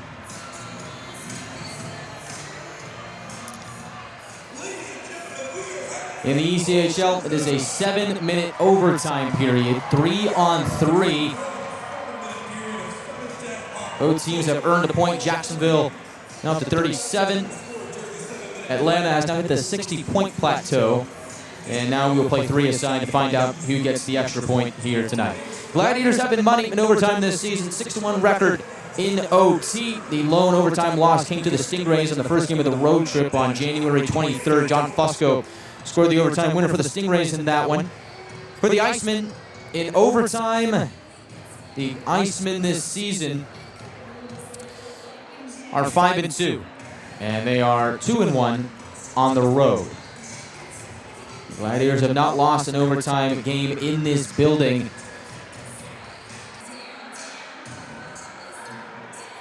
Gladiators here at Gas South Arena this year are 3-0 in overtime. And we'll see who they send out to start the overtime period.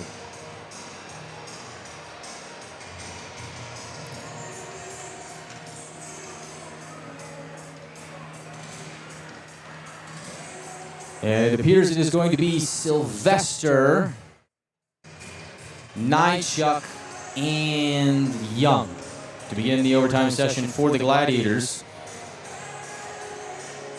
For the Icemen, it is going to be Martin, Whale, and Brown.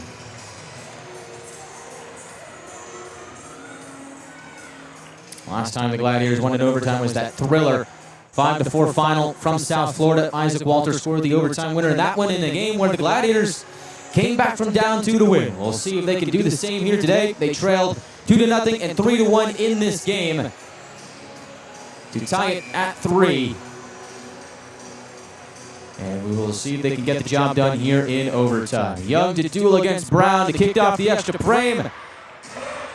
And the Icemen win the... Martin swings out to the right wing, motors through the neutral zone. Martin pulls up at the line, spinning, creates some separation, feeds it to the right circle.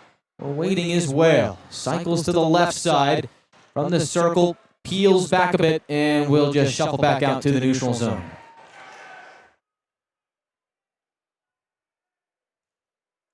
Martin flies in on the right wing from the circle, centers, looking to get a stick on it. Was Brown, but it leapt over his stick. Iceman forced to roll back out to center once more. Overtime these days is very much possession-based until one team loses a hand on it, and then the transition game takes effect. We haven't got to that stage yet. Jacksonville has had all the possession here in overtime to start. Hislop at the right point, throws it across to Van Wy. He'll delay and shoot, and it's blocked by Sylvester. Hislop at the rebound, scrambles to the left circle. He'll go around the net to the far corner, and Young tries to squash him off of it. And he does, but it's picked up on the right wing by McMaster. Cross-ice feed to Van Wy. Shot is turned away by Septenfelter. Lost his stick to make the save. But the only thing that mattered was the puck was held out. 5:42 to go in overtime. And an opportunity for the Gladiators to take possession for the first time here in the extra frame. Yeah, you just said it, Guy. Overtime is a game of possession. And the Gladiators haven't touched the puck once in this first minute 18 of overtime. Really good job by Jacksonville, maintaining possession, bringing it back out into the neutral zone when they feel they need a reset. Really good start to overtime for the Icemen. Gladiators need possession here.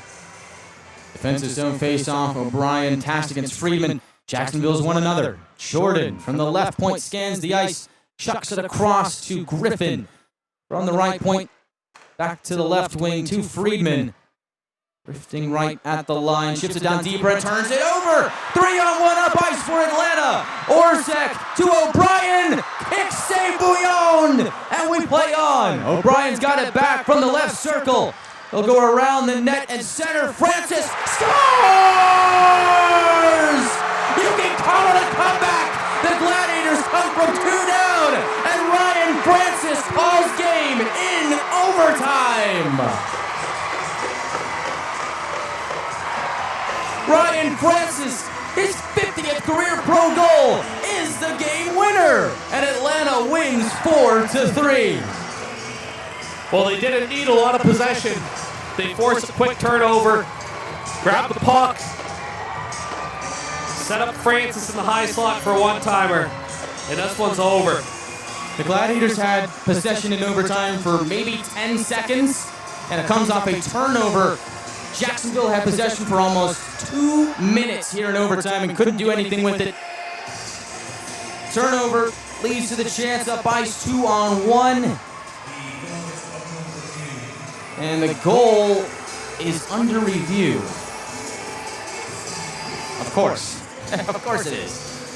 And I'm wondering what they could be looking at here, Andrew. I would think maybe goaltender interference. It looked like O'Brien or Orzek might have been caught up in the crease with Bouillon. Bouillon doesn't think this is a goal. He's still standing in his crease. He's been standing in his crease since the puck went in. So they're going to go to the iPad and check this one out. For Francis, if it does end up standing, and he does have the game winner, it would be his first goal in 19 games. I've been snake-bitten, picking up assists in that span, but I've been sitting on that first goal in a while, and his 50th in his pro career. If it stands, it's the game winner. If it isn't, we go back to playing, and if I'm correct, Andrew, with the goaltender interference, would this lead to a penalty against the Gladiators? I'm not sure if it's just a goaltender interference. Well, actually, we got a verdict here. It's a goal! Francis' overtime winner is good!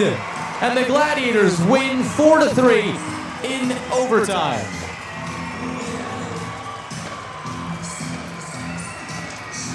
This game had just about every twist and turn in the book.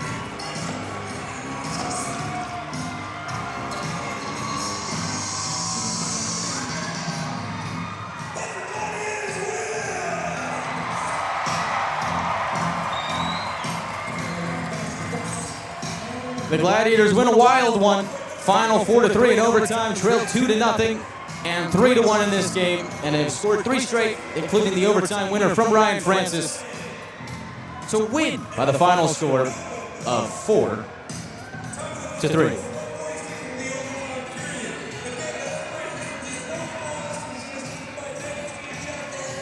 Absolute cinema here from Gas South Arena.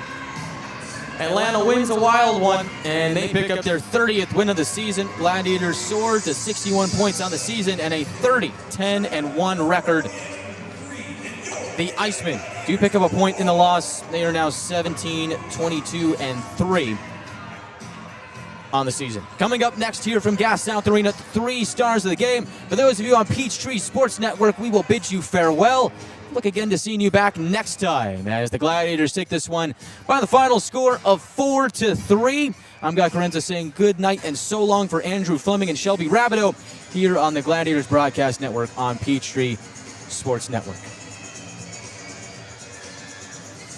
And for those of you left on whatever's left of Flow Hockey and here on our YouTube live stream where we're having some fun, as we always do, you get some Gladiators After Hours. I mean, I can't even count on one hand, Andrew, all the wacky things that have happened in this game, and we might be here all night long for the post-game recap, but we're going to get to the 3 stars of the game here as we will take a look downstairs for the 3 stars.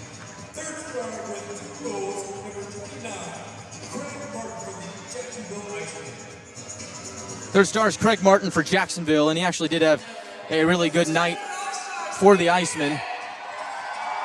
Ended up with a goal and an assist for the Icemen here in this game.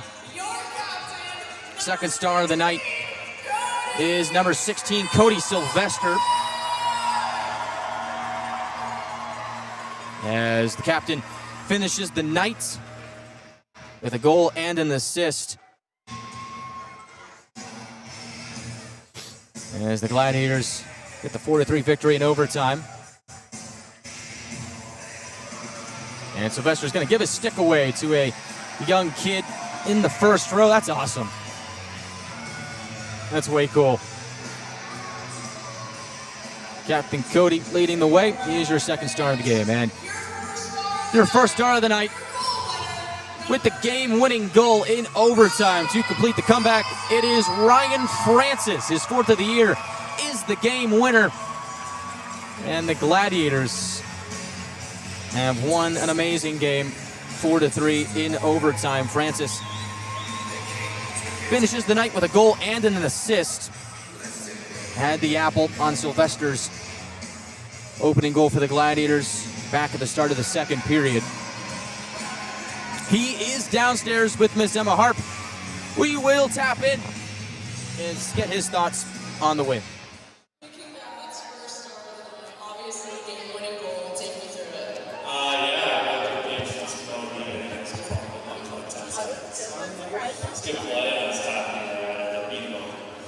Amazing, and obviously a huge comeback from the first period and then a large delay game. How did you and the team work through it with that time? Yeah, it was the last game of a long stretch for us. We came a little slow, but it was all about the guys, and happy to be up 2 weeks. Amazing. Now, I'm hearing there's something going on with your lace and your blade. What was that? Yeah, I don't know if people can see it, but the lace broke, so I had old school clear last time. Amazing. Well, the fans are super excited. Thank you, and we're going to see you next week at 13-14. Congratulations. That is Ryan Francis, your first star of the night with Miss Emma Harp. And if I heard correctly, Andrew, I believe he actually broke a lace on his skate and taped it up sometime during the game. And it worked out pretty well. He ends up scoring the game-winning goal. And the Gladiators soar to 30 wins on the season. And they win this game in comeback fashion by the final score of 4-3. Incredible. Absolutely. It was a wacky night, but Gladiators dug deep and got it done. You love to see it. Atlanta finds a way, and this game had just about every twist and turn in the book. I'm not even sure where to start, but we'll start from what seemingly was the beginning. 1:08 into the first period. Bennett MacArthur scores from Craig Martin and Christopher Brown. You put Jacksonville up 1-0 early, and this was just a cross-ice play right in tight of Semtenfelter. MacArthur finishes it off, and the Icemen race out to a 1-0 lead, and they add to that 6:49 into the first. James Hardy scores from Burke and Patosha, make it 2-0 Jacksonville in a sloppy first period for the Gladiators. But Andrew, remember, and we're going to have to do a lot of remembering here in this post-game show because, again, it was a wacky and wild game here. Back in the first period, MacArthur goes down, just loses his balance, goes into the end wall. Jarvis spins out of a check, and MacArthur hits those boards pretty hard, and it looked like he was not able to put any weight on his left leg, and all of a sudden, Jacksonville's lost its leading point scorer, and he's been their best player by a pretty wide margin here tonight. And Jacksonville, with a 2-0 lead, is without their leading goal scorer. Yeah, we saw that. Obviously, Jacksonville gets out to that really good 2-0 lead, and they had the Gladiators on the ropes. And then they lose a guy like MacArthur who puts that first goal in, and it kind of sucked the life out of the Icemen a little bit, and that kind of allowed the Gladiators to get back into this game.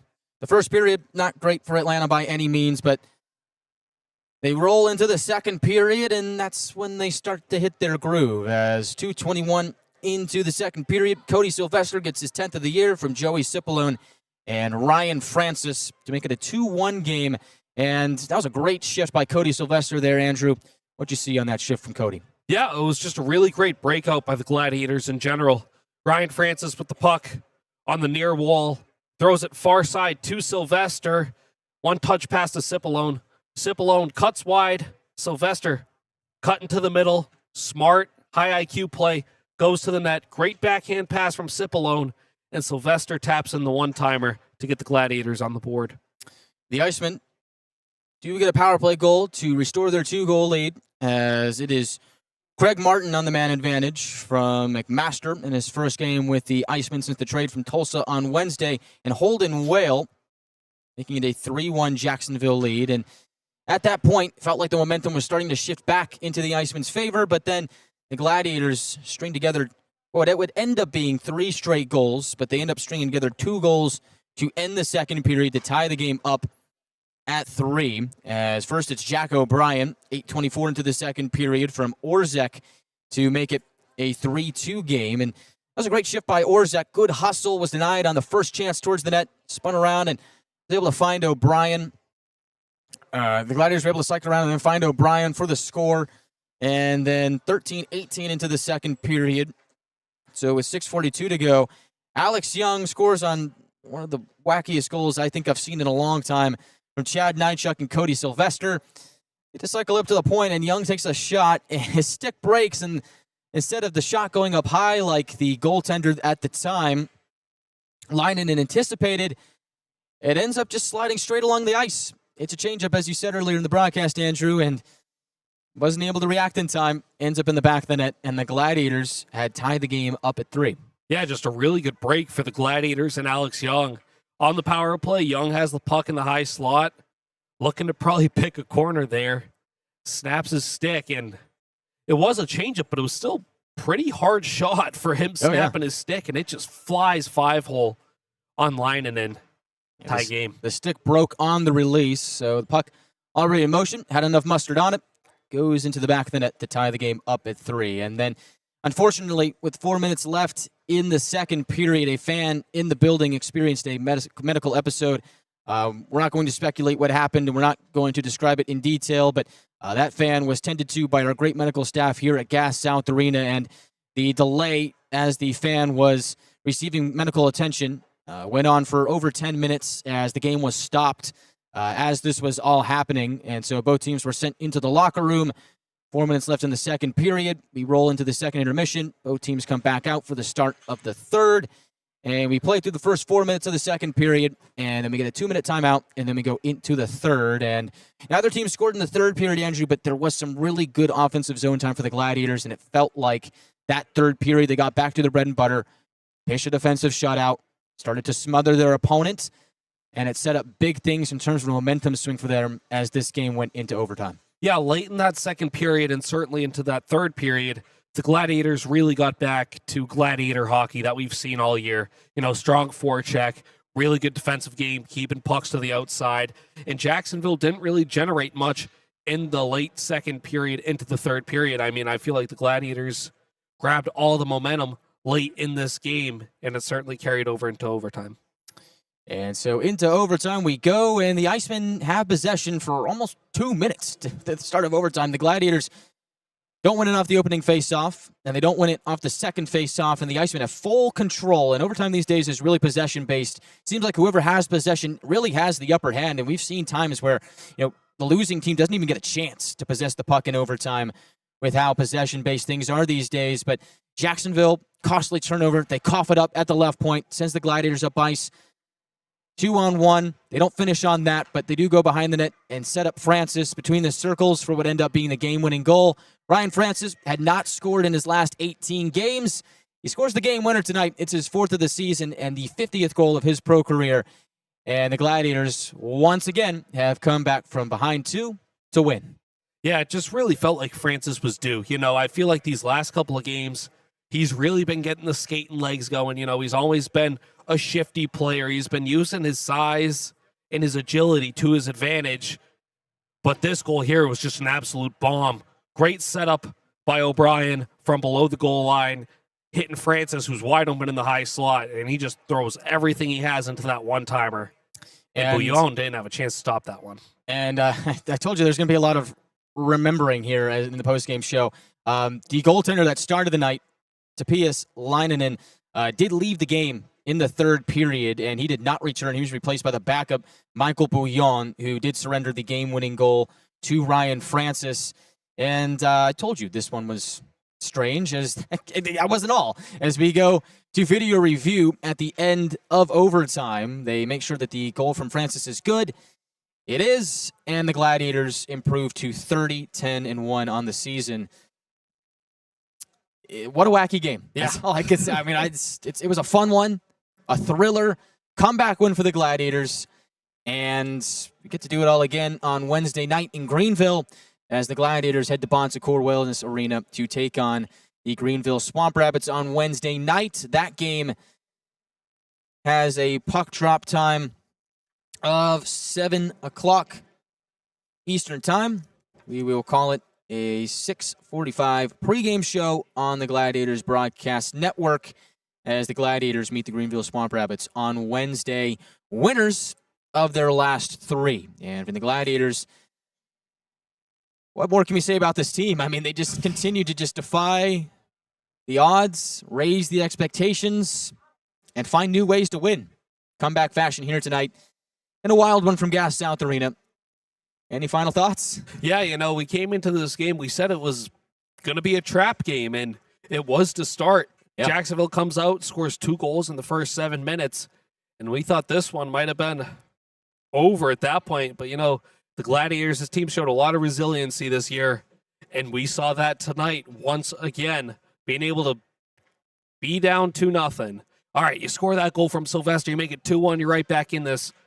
Then Jacksonville goes on the power play and regains that 2-goal lead, makes it 3-1. But then again, you just keep chipping away, keep fighting at it. Gladiators able to tie it up and eventually come home with the 2 points in overtime. It was just a great win for the Gladiators and just says a lot about the way this team's been all season. They just continue to find ways to win, and they are off to Greenville for their latest challenge. The Greenville Swamp Rabbits, who've been stringing together points on their Western road trip, they are taking on the Idaho Steelheads here tonight. You can catch that game on Flow Hockey if it is still up and running. Not quite sure if it is or not, but I think the games are still streaming on their YouTube channel. I think just the Flow Hockey website is down. So if you want to catch some late-night action between the Steelheads and the Swamp Rabbits, highly encourage that. As for Jacksonville, they are off to South Carolina to take on the Stingrays tomorrow night. That'll do it for us here from Gas South Arena. The Gladiators win a thriller by the final score of 4-3 in overtime. They overcome a 2-0 deficit and a 3-1 deficit in this comeback victory. And at this stage, what can the Gladiators not do? They soar to new heights with their 30th victory of the season. For those of you on Flow Hockey, we apologize for the issues that the website has had tonight. Not sure if it's still up or not, but for those of you still watching, we thank you for watching this presentation of the ECHL. Thank you to everyone listening here on our YouTube audio feed. And once again, before we go, for myself, Andrew Fleming, and Shelby Rabideau, and the entire Gladiators organization, we would like to first keep that fan that had the medical episode in the second period in our thoughts and prayers. We hope that they are okay here tonight and that they will be able to get back to full health. And we also thank our medical staff here at Gas South Arena for immediately jumping into action and helping this fan here tonight. Job well done by everybody. And again, hopefully that fan is all right. But we'd like to thank our medical crew here tonight and wish the fan well as we move into the latter part of the weekend. Once again, your final score, the Gladiators 4, the Icemen 3. Ryan Francis gets the overtime winner. His 50th goal in his professional career is the game winner. And the Gladiators have improved to 30-10-1. I'm Guy Chiarenza saying good night and so long for Andrew Fleming and Shelby Rabideau. We will see you next time on the Gladiators broadcast.